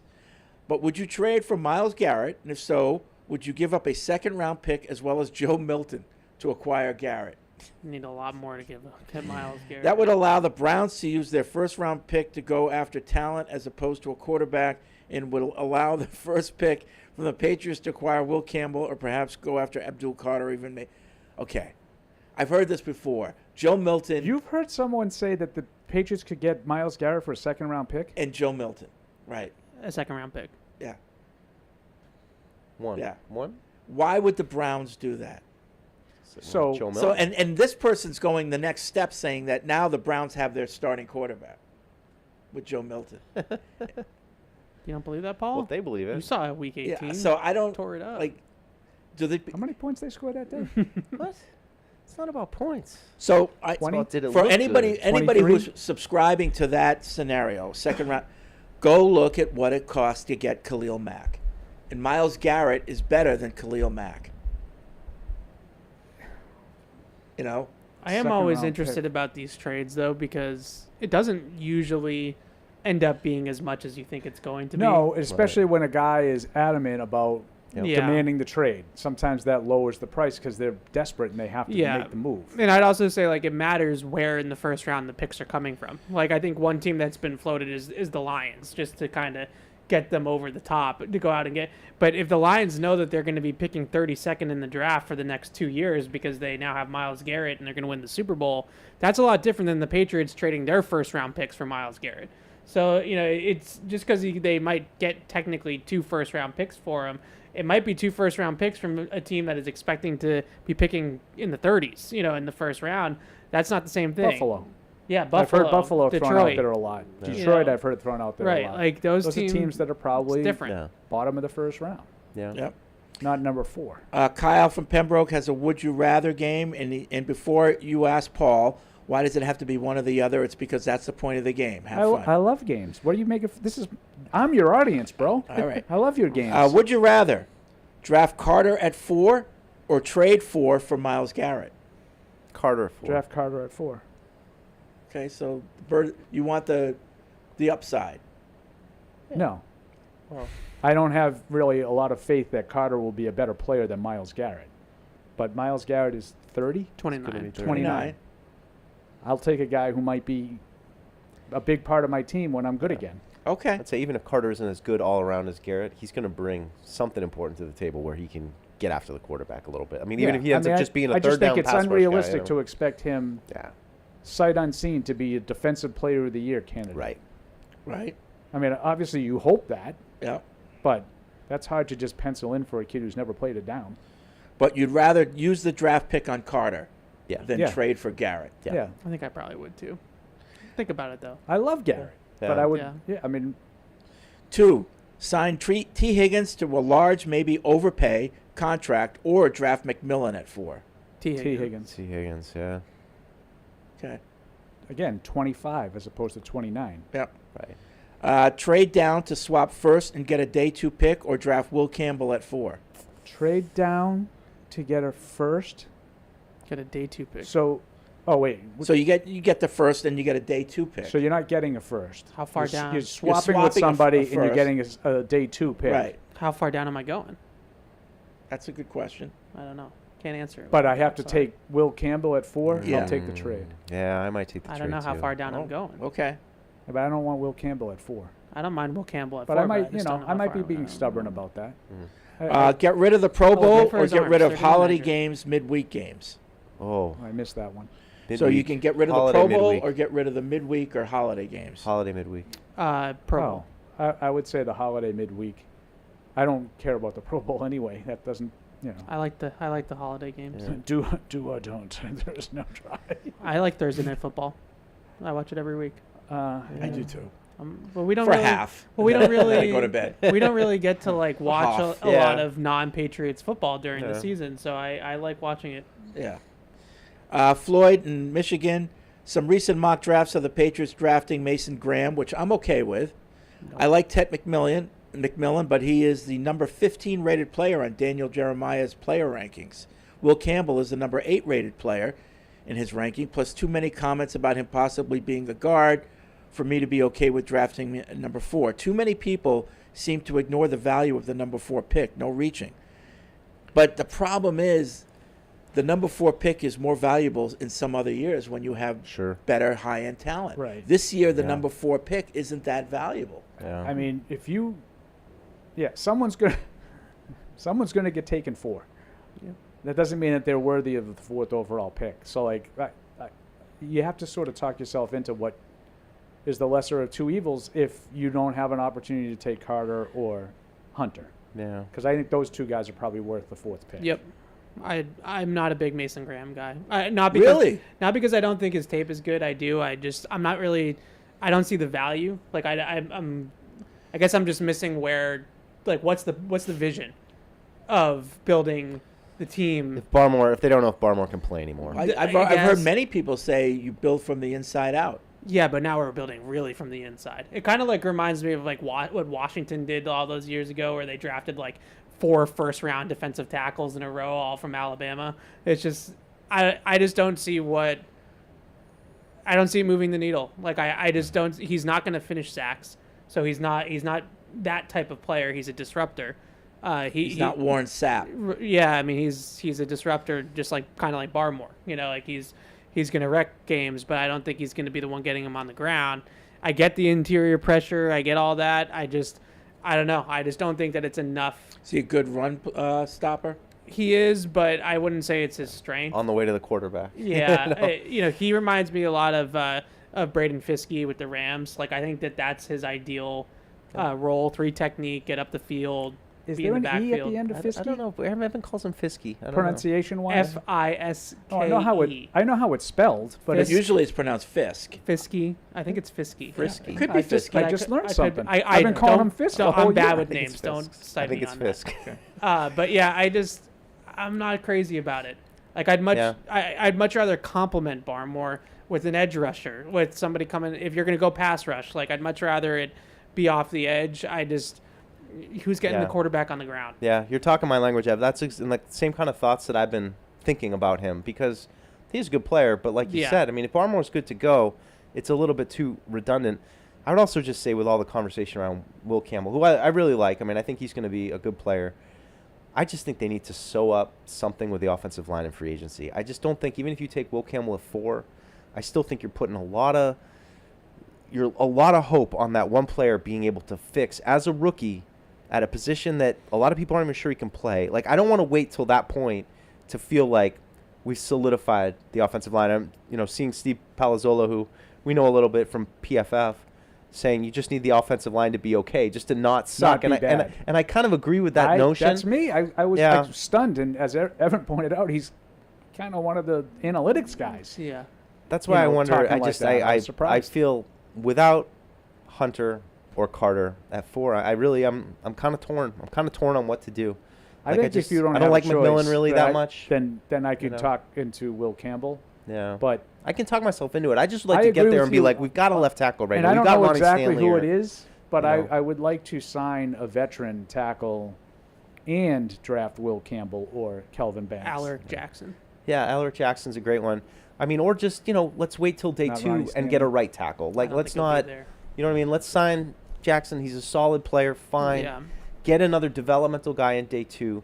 That maybe he's going to play the right side. And I mean, I also just think, like, even as bad as last year was, I think with better coaching, even if they had to bring back some of those, like one of the right tackle guys, like, they could probably figure it out. And that's just saying without even before the draft. Get more bodies, but I don't think they can get to the draft and be like, let's find all our answers to the offensive line. I think they've got to fix that, or at least feel like they've made some solid steps in free agency by the time they get there. I just wouldn't feel very good if they don't have two different starting tackles next year. After the draft, you mean? No, I don't care when. Yeah. Just next year, I want 2 different guys starting at tackle. I think that you ideally sign 2 veteran starters in free agency. Not necessarily Joe Thomas, like, or you're not going to get that guy, but just 2 veteran starters in free agency, whether they're guards or tackles, just so that you have those kind of spots solidified. Exactly. Chuks Okorafor. Nobody's just going to randomly But, like, it doesn't have to be Trey Smith. Like, you don't have to go pay $20 million a year for a guard. But just some serviceable NFL offensive linemen, a lot, we keep bringing it up, but a lot like what Washington did. Yeah. They brought in just functional guys, you know, and then you bring those guys in. I'm higher, I guess, maybe on Will Campbell at 4 than other people. I don't see the knee-jerk necessity to move him inside immediately. I think he can make it at tackle. I think he's plenty athletic enough to play tackle in the NFL. I always come back to, if you played tackle at a really, really high level in that conference against that competition, now all of a sudden he's going to be in over his head at tackle. Can't reach. It's a half. Yeah, like I just don't necessarily see that. Like he's going up against NFL rushers almost every week at Alabama or So- at LSU. Isaiah Wynn's on line too. So, But Isaiah Wynn was extremely undersized. So- That's totally But I'm different. just saying he played at a high level in that conference. Sure, He but couldn't play Isaiah tackle Wynn in was in the NFL. undersized for an NFL offensive lineman. Will Campbell I'm just giving you an example. off just the top of my potentially head. have some short so arms. staying on the offensive line theme, Patriots bring in Doug Marrone, who's supposedly a good offensive line coach. Yep. Then we hear a story yesterday that Dante Scarnecchia could be around, if they need him. If they need him, is that an indication that maybe they might be drafting Will Campbell? And you could have his own private coach to make sure that he works out. I don't know. To be honest, I didn't really know what to make of those reports. Like, it kind of feels like we really promise we're going to take care of this. Really, no, seriously though, we're going to bring Dante back. We know he's It won't basically be for a working lack with, of brain power, right? right. We know he's Right. working with Wood mostly now, but he's going to come back he's going to moonlight. He's going to audit some classes and help us out. Like I'm not really in save us Dante Scarnecchia mode anymore. I think, it'd be great to have him around a little bit, but I'm not going to rely on him to be the one. Deuce is anti-Tom Brady. Yeah. Anti-Dante Scarnecchia. The greatest position coach of all time. Interesting. Well, Doug Marrone's here, reportedly going to be the offensive line coach, and then the assistant offensive line coach has also run a room before. I can't pronounce his last name. Hodeling. Hodeling. Is Yeah. that how you say it? I think so. That's what Yeah, Fred said. we're thinking it's that. So he's also It's got been all the letters. You're right. a head offensive line coach too. So you really have two guys that have experience of coaching the offensive line, and then Josh is really good with protections and the schematics of working the offensive line, not necessarily technique, but in terms of the X's and O's.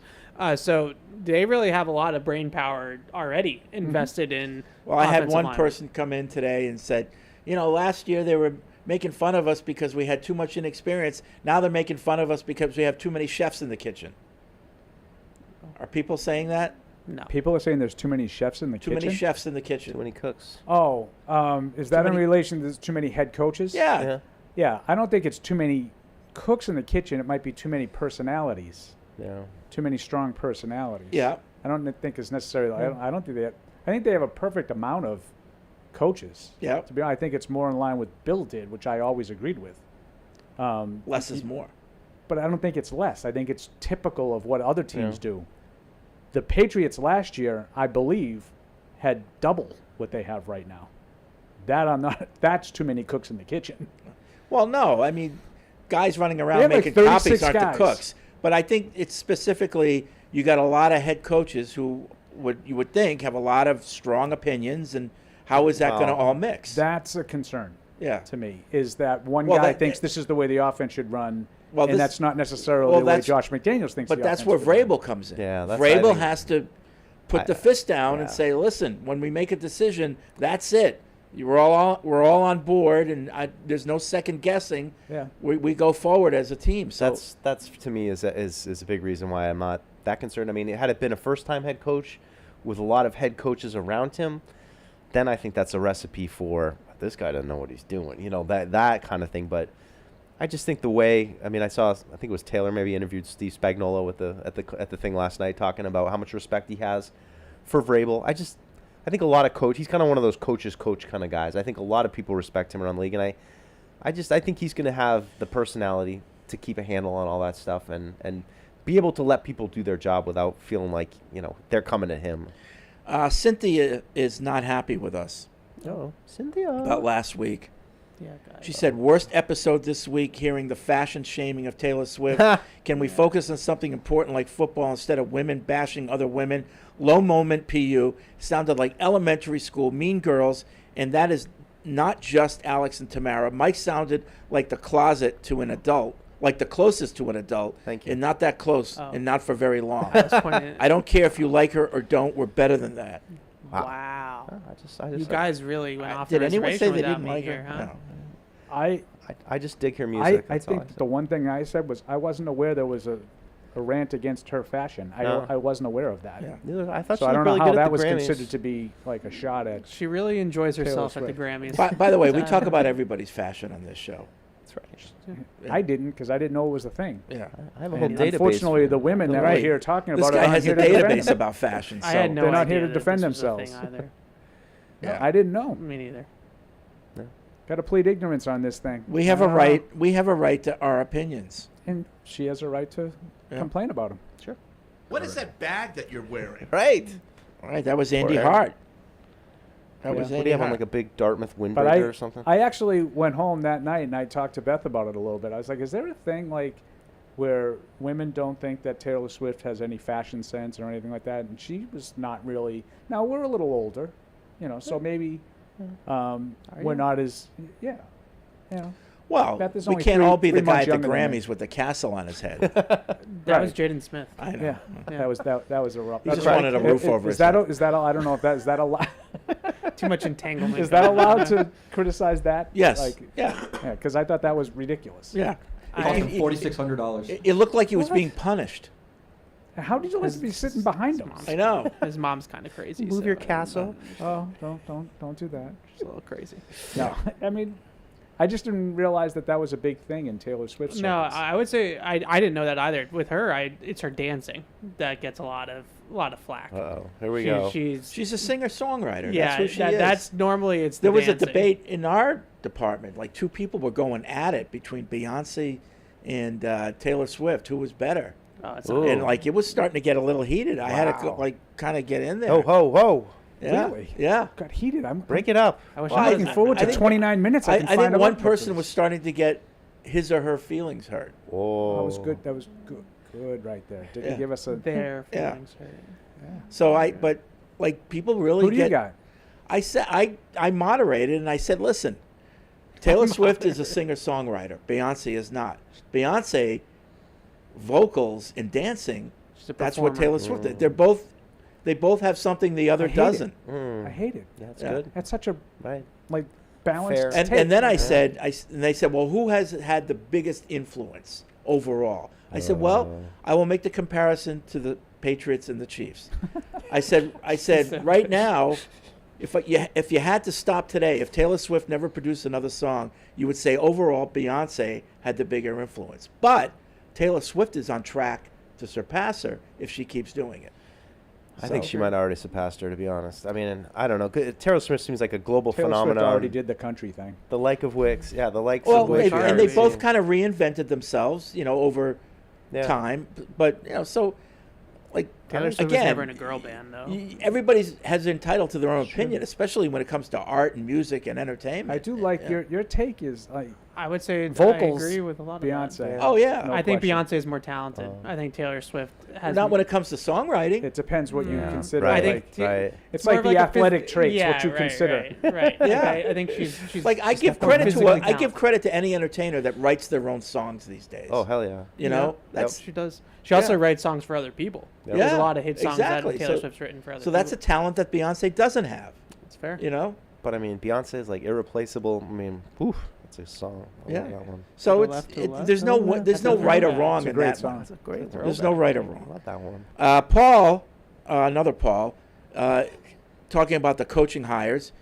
Please provide insight into the hirings of Doug Marrone and Todd Downing. Our O-line and wide receiver rooms may be the worst in the league and clearly need both talent and coaching. Marrone was run out of Alabama and was ineffective to say the least in New Orleans. Downing has never specifically coached wide receivers and has excelled at literally nothing in his 20 years as a coach. These were two of the most important hires aside from the coordinators, and both leave a lot to be desired. This is Doug Paul. Marrone. I don't know about that with Doug Marrone. I mean, I understand that there's some people that feel that way about his endings in those places, but he's a pretty wildly respected offensive line coach. That's what I thought going until I back got a couple decades. slapped around last week for that. No, I think that's ill-informed by the people. So slapping I you would around. say, I mean, we did talk about this a little bit just now. Todd Downing, I think that's an odd hire to me. Like I know, like Mike Reese had written and speculated a little bit about Wes Welker. We had Yeah. talked about him last week. Yep. I wonder if that's still a possibility. Todd Downing to me hasn't really been very effective. And I know he's not going to be calling plays, and that's what he was criticized the most for. But Marrone, I feel better about as an offensive line coach than evidently most.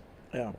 The criticism, Evan, when you were gone, was that he hasn't really been known to develop offensive linemen. He's not necessarily has that in I mean, his I don't know. I'm skill always set. I always thought he was just what you said, a such a chicken or well-regarded the egg argument. Like, offensive was he line not guy. able to develop offensive linemen, or were the guys picking the groceries for him, not giving him? Well, good the young argument talent, in you New know? Orleans was that I think it's Penning. Cesar Ruiz, Ruiz. has really developed since he left. Okay, I don't know. I mean, Maybe that's why you bring in Dante not here. Scarnecchia to do the Right. individual development. I just think a guy like Doug Marrone has a really good reputation. He does. and Bill loved him. and a really strong reputation across coaching. Really good friend with Bill O'Brien, and Yep. so that he has Besties. some adjacent experience in this kind of system with Bill O'Brien. I don't have any worries at all about Doug Marrone. The Todd Downing hire seems to me to be more like he's going to be like the high level teaching the concepts of the offense, because it is a very conceptual, heavy offense in terms of the mental load on receivers. So I looked at him as more of a guy that's going to come in and teach the plays and teach the concepts of the offense. So I wonder if Wes Welker is still in play as an assistant to come in and actually teach the wide receiver elements, releases, top of the route, that sort of technique kind of things. I would think that maybe there's still a higher. Don't forget the sight adjustments, Red. Right. Right. It's two different things, right? Like it's like the pass game as a whole, and then teaching technique of wide receiver routes and things like that. And I wonder if there's another hire still to come in terms of that. What's going on in that coaching staff? John says supposedly Evan knows ball. Oh. Why is he pushing Travis Hunter rather than a left tackle? Seems The like a passing game shot. does not improve without a franchise left tackle, and there are no franchise left tackles in free agency. When did I say that? Are you So- pushing Travis Hunter over Will Campbell? Ask me after the combine. Really? The combine makes that much of a difference to you? His arm length makes a major difference. If Will Campbell if he stretches those babies out and we get to 33 inches, I'm in. If he's going to be at 32 and 1/8, he's a guard. We're not But shouldn't the tape tell you more? The fact that he wasn't a first strike guy, and because that's what I read, that he's not the kind of guy who can, win on that first strike. He has to do it. But he has to do it with his feet, which is fine. If he has the requisite You can length overcome to it do with it, your feet. though, if he does have the requisite length, and maybe he's just not getting the proper coaching to maximize his length and maximize that element, it doesn't matter to me, honestly, right now. I need to see where we're at with the combine. I understand there's a lot of interest in the draft. It's very, very early. Like, there's a long way to go. We still don't have measurements on all these guys, which I do think matters for the line. There's a lot of interviews. There's a lot of pro days. There's a lot of combine. There's a lot of things to still If he come. measures as a tackle, you would say Will Campbell. Yeah. Mm-hmm. So I would just, in your defense, I think you have been high on Will Campbell, probably higher than Mike and I are. Yeah. There's one thing I want to push back on, not necessarily this email, but there was a premise here. We got something similar in a mailbag question this week. The idea that you take one guy over another because that one guy that you don't want to take isn't going to be the difference in making you significantly better. No one guy is going to turn this around. Right. So if you think that it's more important to build the offensive line first, great. I'm not going to argue with you. You might be right. If you think taking the wide receiver first or an edge rusher first, whatever it is, one of the question we got in the mailbag was Abdul Carter or Travis Hunter on last year's team wouldn't have significantly improved the record. Yeah, I agree. It wouldn't have. But that's not why I don't take them. Is Abdul Carter better than my options? Right. Then I want to take him. Right. Because my idea is... Don't overthink it. My idea isn't, I'm going to take someone at 4 who's going to take me from 4 and 13 to 13 and 4. That's Right. not going to happen. Right. One guy's not going to do that. It's one step at a time. The idea is to accumulate as many talented players as they can. Because I think the same guy that we talked about with the offensive line, Steve Palazzolo, I think, am I pronouncing that correctly? From Puffif. Not anymore, but He oh, no? Where is he now? No, I think he's independent. 32 33rd 33rd team? Yeah. Okay. Oh, he's with Tannenbaum? He's the one that think so. had the line about, you just need the offensive line not to be bad, right? So that's where he was coming from. But they asked him to rate the roster, and he estimates it's bottom 3 in the league, talent-wise. One guy's not going to fix that. Right. So if you think, well, we got to take Will Campbell because you can't have it to parrot this email, you can't have a passing game without a left tackle. Well, you can't have one with no wide receivers either. Right. Right. And even if you have great protection, those guys aren't going to be all that great because they're not great players. Yeah. You need playmakers. You need good protection. You need guys that can get after the passer. You need everything. Don't overthink it. When the guy's there that can help you and he's the best guy available, take him. And I don't think you're wrong for suggesting that Will Campbell makes more sense than Travis Hunter. I'm not arguing with that. That might be that I might feel the same way if Evan's right about Will Campbell's ability to play tackle. Yeah. He could sway me, and you guys know I don't generally get swayed. But that mentality could sway me. I just don't think that automatically means my offense is better now because I have a left tackle. That's part of it. That's how you get better by getting better players. I would say the only guy that I am pretty much at no on right now at 4 is Ted McMillan.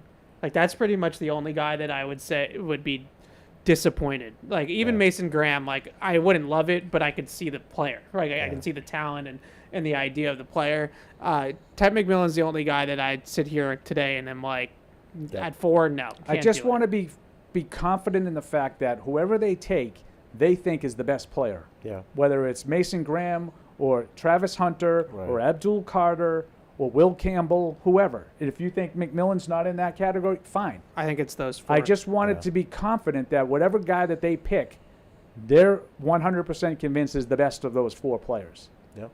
I think it's those 4. I think those 4 guys right now are the ones that I would say are really the group that I would consider to draft at 4. Now, if they trade down, that obviously expands the group. But those 4, and I'll still say it. I think Campbell can play tackle. I think that Travis Hunter can play wide receiver, and I would play him at wide receiver. Okay. Speaking of Fresno, I wonder if we'll have another consequential holding episode as we've had in the past 3 Super Bowls. He's talking about penalties, holding penalties in the Super Bowl. I'm not saying it's fixed, but there at least seems to be a pattern of utter incompetence. 3 years ago, it was the phantom hold of Kupp on 3rd and goal to give the Rams a winning score late in 4th quarter. A total makeup for the T. Higgins face mask of Ramsey coming out of halftime. Rams win. 2 years ago, it was the phantom holding call on James Bradbury on 3rd and 8 late in the 4th quarter. Chiefs win. And then it switched up last year when the Zebras elected not to call a million holds by Donovan Smith and Jawan Taylor. Chiefs win. I don't know. Those are my favorites. I'm starting to think, though, it's impossible that this game's going to go by without people crying about the calls. Because this is why. Yeah. Because regardless of the outcome, even good calls, regardless of the outcome, this is good. It's if they don't call it, it's they let it go. Yeah. So, if that's the premise, then I kind of agree with Felger. There's no way the referees can win. Like, if you're going to complain when they call it and then complain when they don't call it, what do you like? Right. They can't win. And if you think it's fixed, it's fixed. I mean, no one can convince you it's not fixed. Like, that's Jim Murray. Like, Jim Murray legitimately. It's a bit. He doesn't legitimately. He legitimately thinks it's fixed. I'm just telling you. He thinks these guys should be in prison. That's the bit part of it. It's got to be. How about the story about the MLB umpire yesterday? Oh, yeah. Oh, no, I know. It's impossible for it to be fixed. Like, this is where, like, these guys, this is how you What was he doing? He was giving access to. He had a sportsbook account. Yeah. I don't think they found any actual bets. Oh, of course they haven't. But he just like Tim Donaghy didn't have any. But he has an account with one of the sports books. And contact with someone who had access to this account or something like that. Like, this is, again, if you're asking me gun to my head, do I think these games are fixed? I'm going to say no. But I don't just miss out of hand these possibilities. Well, I said it before. You can get to these people. One of the things these sports books have to do today, no more under prop bets. Yeah, that's going away. It's too easily to manipulate the under. R.I.P. Terry Rozier. Yeah, I'm hurt. I can't play anymore. Yeah. So, no more under prop bets. Just eliminate them, period. You heard the Terry Rozier thing, right? Yeah, I know the investigation going on, but I don't know. John in Plymouth says I that don't know how Travis you get Hunter around is that. overrated, he says in caps. I'd trade down to 9 and take a left tackle. Okay. Well, Is there a chance that Travis Hunter is overrated? No. No. No. No. Of course there is. No. How do you know he's that good? Overrated in what position, or just overall? I think he's. I'm old enough to remember Peter Warwick, Fred. Yeah, Oh. I think he's the real deal at cornerback. Yeah, at the very least, he's the real deal at cornerback. I don't know about wide receiver. Yeah, he has a higher floor at cornerback. I don't think that there's a world where he's a bad cornerback. I just think that he's a good enough receiver that I'd give him a chance to play receiver to hit the bigger swing. where's his bigger ceiling though? Higher ceiling. Receiver, Yeah. but that's just because the position. Yeah. Inherently, it's a more impact position. Like if he goes on to be a true top 10 receiver in the league, that's more impactful in my opinion than being a top 10 corner. I do like that we're getting a lot of different opinions on this stuff. Like Yeah. from the listeners, he's overrated. No, you got to take Will Campbell. No, you got to trade down. Yeah. Don't take Will Campbell at 4. Well, that's kind of Trade what down makes to this 9. draft more interesting. I like It that. does. It's something like, geez, I Because hope we last get year it Drake was just May. like Drake Mayer, Jaden Right, Daniels. and I said that or to whatever. Mike. Like Yeah. in general terms, I let you guys, sort of go hog wild with all your mock drafts and stuff. But this year, it's not so much about like the mock draft. That doesn't really interest me at all. But what's going to happen? Like, do the quarterbacks get taken in the top 3? How that impacts the teams that are, will there be a team? Maybe Cleveland, the Giants, and Tennessee aren't interested in quarterbacks, but does a team like the Raiders or someone else look at it differently and say, I got to get up into the top 3. I got to find a way to get up and take them. I think that is intriguing for a draft. And I don't think anybody has an idea of how this is going to go yet. I think that's the most intriguing part. Is it's almost like a game of chicken of like the teams like the Raiders, the Saints. Like they're going to be teams in the back half of the top 10 that need quarterbacks. And do they call the bluff of the teams in the top 5 and say you're not going to actually draft Shedeur Sanders 3rd overall, so we're not going to give you a boatload of draft picks to jump ahead of you because we don't actually think you'll do it when push comes to shove, and they'll just kind of wait it out and be patient, or do they get antsy and they go up and get the So I'll quarterback? go back to your quarterback stuff that you started when Fred was asking you all your thoughts about the Senior Bowl, Jackson Dart. So you're not a 7-on-7 you're not a huge fan. Yeah. But if it was 7-on-7, if you're a Raiders team or one of those teams, like I don't have a quarterback, but I'm not really in position to get one. Ward or Flyer or Sanders. territory. Do you sit there and say, well, I'm not going to force it. I'm not going to give up resources to get up and get Shedeur Sanders, there's a lot of varying opinions on. Yeah. But maybe I sit tight, and in the 2nd or 3rd round, I have this guy fall into my lap. Yeah. Jackson Dart. Yeah. I don't know. I mean, I think you could talk yourself into likely. I think that Dart, Milroe, Howard from Ohio State. Like I think those guys are worthy day 2, mid-round flyers. Like I you're don't trying like to, Milroe at all, and his hands are evidently tiny. But those guys, I think, have some upside and have some traits that you could work with. That if you want to just throw the lottery ticket out in the 4th round on certainly, whatever. I think Milroe will go higher than that. But I do too. Wherever he goes, I could see that.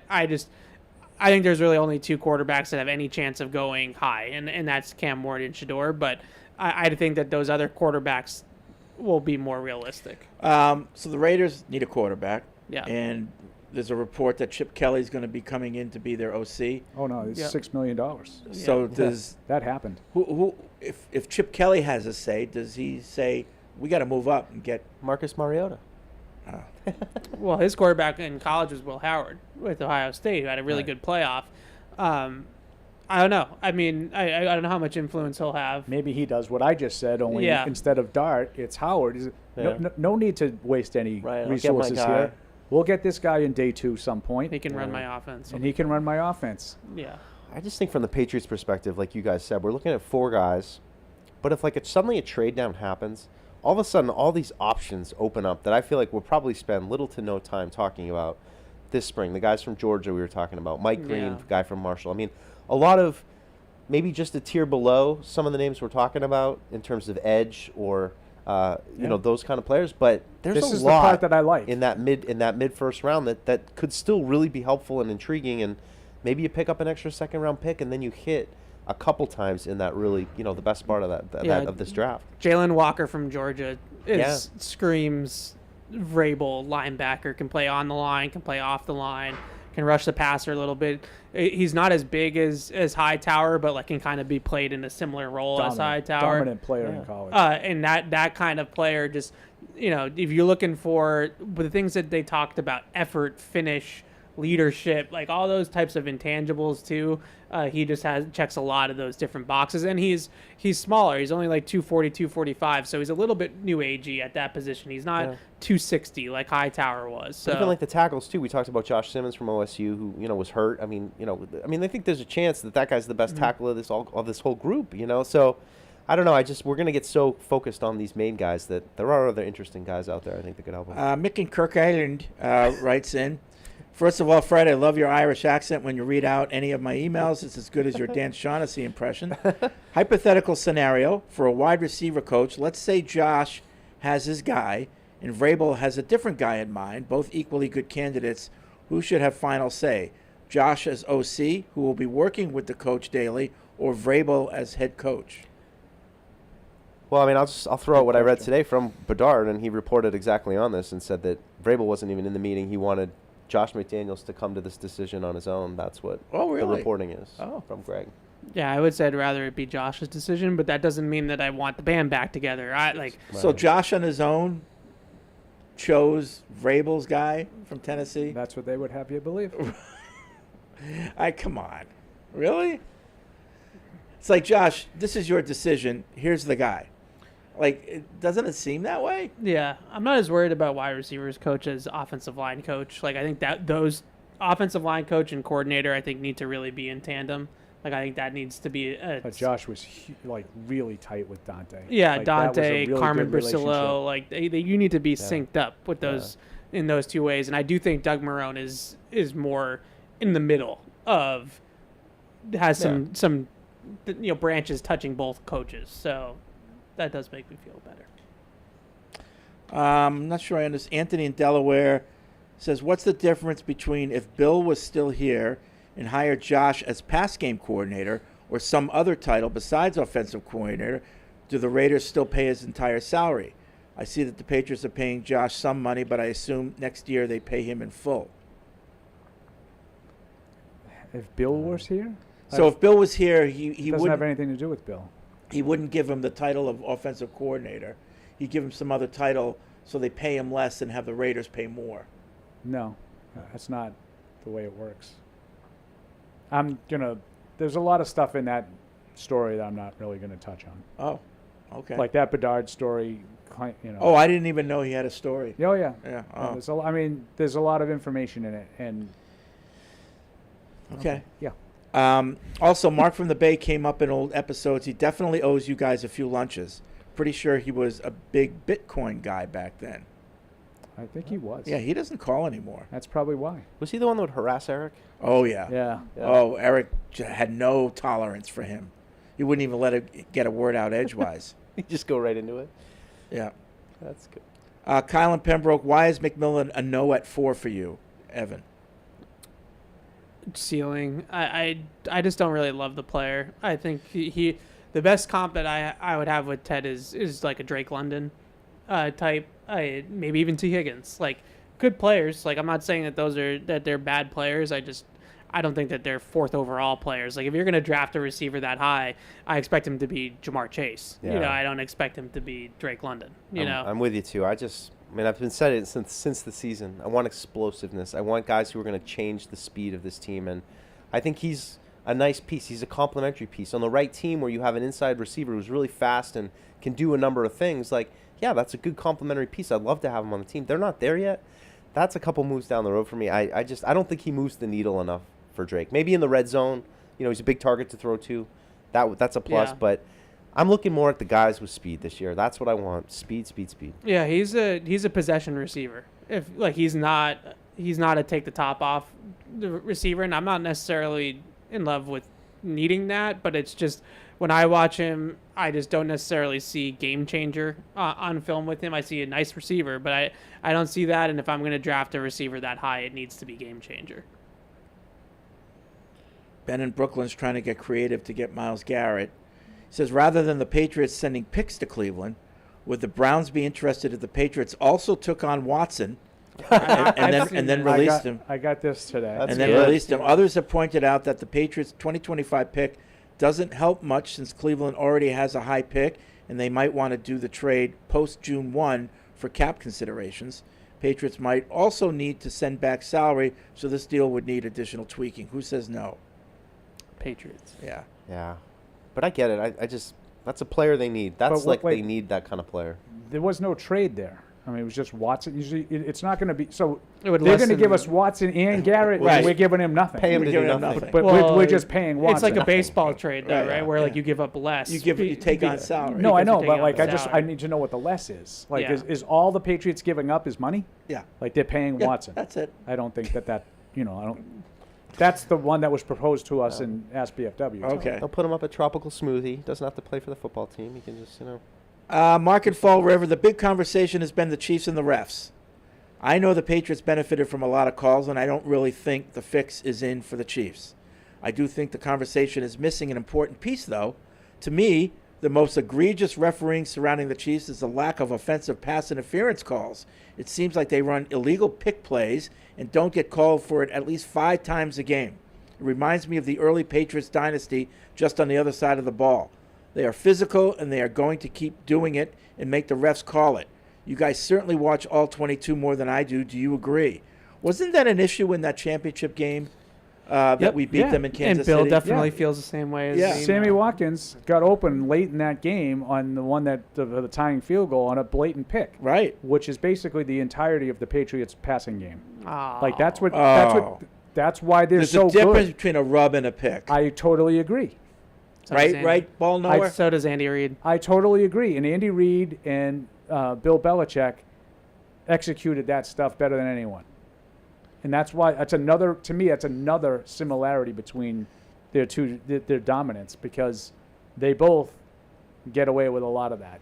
They're very And the they're Chiefs very good at it. absolutely get away with a lot of it. Jeff in Canada, I see on social media that our ex-coach has a new book out, The Art of Winning. I can only assume that the first chapter is titled Draft Tom Brady. Sorry, Bill, but you took shots at us, so we have to fire back. Has anyone? I will read the book it. isn't out yet. I know. Yeah, he's I definitely will gonna read be it. I've a already big reader been of So contacted by the publisher. Is the title "The Art of Winning" a head nod to Art of War? The Art of War? Oh, yeah. Shinzi. I would What's assume his- so. Shinzu. Sun Tzu. Suzy. Sun Tzu. Sun Tzu. Guy LaFleur. Shizza. Guy LaFleur. Shizza. What did you call her? Shizza. Shizza. Guy Shizza. LaFleur. Guy Shizza's LaFleur. good. So the Art of Winning, Guy the Art of War. That's LaFleur. what it's Yeah. a nod to that. I Well, would assume so. yeah. I mean, I think Amanda Belichick actually. the game is won before it's Yeah. played. Yeah, I think that's what she tweeted when she quote tweeted Amanda when she quote tweeted the book announcement. I didn't know she I quote tweeted. I think she quote tweeted it with the Art of War. Art of War. Well, I asked Bill a handful of questions while he was here during my time, and one of them was just about the evolution of this game plan offense, and I asked him about that, and it was right first thing he went to. Well, it's the Art of War. Every battle is won before it's fought. I mean, that's it's always been one of his things. I wasn't surprised to see that be his title for sure. But I'll read it. Don't worry, everybody. Yeah, tell us about it. I'll do a afterwards, diorama thanks. for you. Thank goodness. Yeah. So Talks is- about hoodies. do we know, like, is it just going to be X and O's, like, focused on preparation and all that type of stuff? I kind of got the impression that it's more going to be philosophy. Yeah. than No, it's no gonna, X's and It's not, O's. and I don't think it's going to be like, why did he bench Malcolm Butler? No. Like it's Oh, gonna, no, it's I don't gonna, think it's so going to either. be like football. That's going to be post. It's going to be like the Yeah. Packer Post way. career. Right, Yeah, 100%. yeah, Which yeah. I gotta say, like, generally I don't like these books because it's just like, well, I did it right, so here's how I did it, and this is how it should be done. You know, Draft kind of trade for Brett Favre. Yeah. And then you- Well, he wanted Brett Favre. Forward by Mike Lombardi. No? It doesn't say that it's written by anybody. It says written by Bill Belichick. So he could have had a ghostwriter, but it's not like it's like written by somebody on behalf of Bill, time to write your book. Come on. Oh, jeez. Wow. All right. Writing time. That's two The shows in a row. description says Belichick shares memorable examples and practical takeaways from his lived experiences. Okay. Nothing. Lived experience. I'm gonna take Deuce's word for it when he tells me how it was. As opposed to the experiences you had when you weren't living. All right. That's going to be it. What? Nothing. That's going to be it for this edition of Patriots Unfiltered. We'll be back on Thursday. Catch 22 tomorrow. Tomorrow at noon. At noon? Yes, back to noon. Okay. We'll look forward to that. We're going to dive deep into the college all-star games? Yes. Yeah. Oh, Barth. Was Barth down there? He is not. College all-star games are over now. I know. Senior Bowl, and it was the last one. Yeah. So yeah, we'll do some of that. We'll do a little bit on the coaching staff because we didn't talk about the coaching staff last week because we just did all. So was Barth Senior like Bowl. calling you like every hour? Like, what did you see? What did you see? Yeah, he was very upset that he wasn't down there. Well, very upset. Why can't his station send him down? That's ridiculous. That's It's why above he's my on the pay grade. station, I is to be that know. expert, right? Right. It's above my And then pay they grade. don't even send him I to know. like. You're friends with people over there. Why don't you Yeah. ask them? I'm not making business decisions for them. I didn't say that. I You just know, said like they don't want to send him. That's Well, their what do you- decision. I think it's a bad decision. If he was, he though. would have gotten rid of me a long Like you time brought ago. the guy in to talk about college football and the draft and everything, and then you don't send him to Not even the combine. the Senior Bowl. We gotta get He's him not to the even going to the combine. We gotta get him to the combine. We're not getting him anywhere. No, They want to go. not- I didn't mean literally we. I did, but yes. I will lobby for that. I will tell them that you should send your guy that you signed up to do this to go do that. We can start a GoFundMe. He'd be so excited. Like what is it? Like a couple $1,000 tops to send him down? If that, yeah. You know, He'd do it for free. He can sleep on my couch. I know. He'd sleep on Evan's floor. That's Yeah. crazy. Yeah. That's We'll get him a cot. That's bad business, if you ask me. Agreed. What's going on over there, Paul? It's your station. I know. It is my station. They don't treat me any better. Oh, all right. All right, you know, Paul can. I think I got one more Felger and Maz in me. Not tomorrow. I'm next surprised they didn't bring you down to New Orleans. week. Oh, really? Yeah. Yeah. All right, that's going to be it. We will talk to you Thursday. Thank you for downloading this podcast. Subscribe on Apple, Google Play, and everywhere else you listen. Like the show? Please rate and review us. Listener comments and ratings help keep us high in the podcast rankings so new listeners can find us. Be sure to check Patriots.com for more news and more podcasts. The world's original podcast.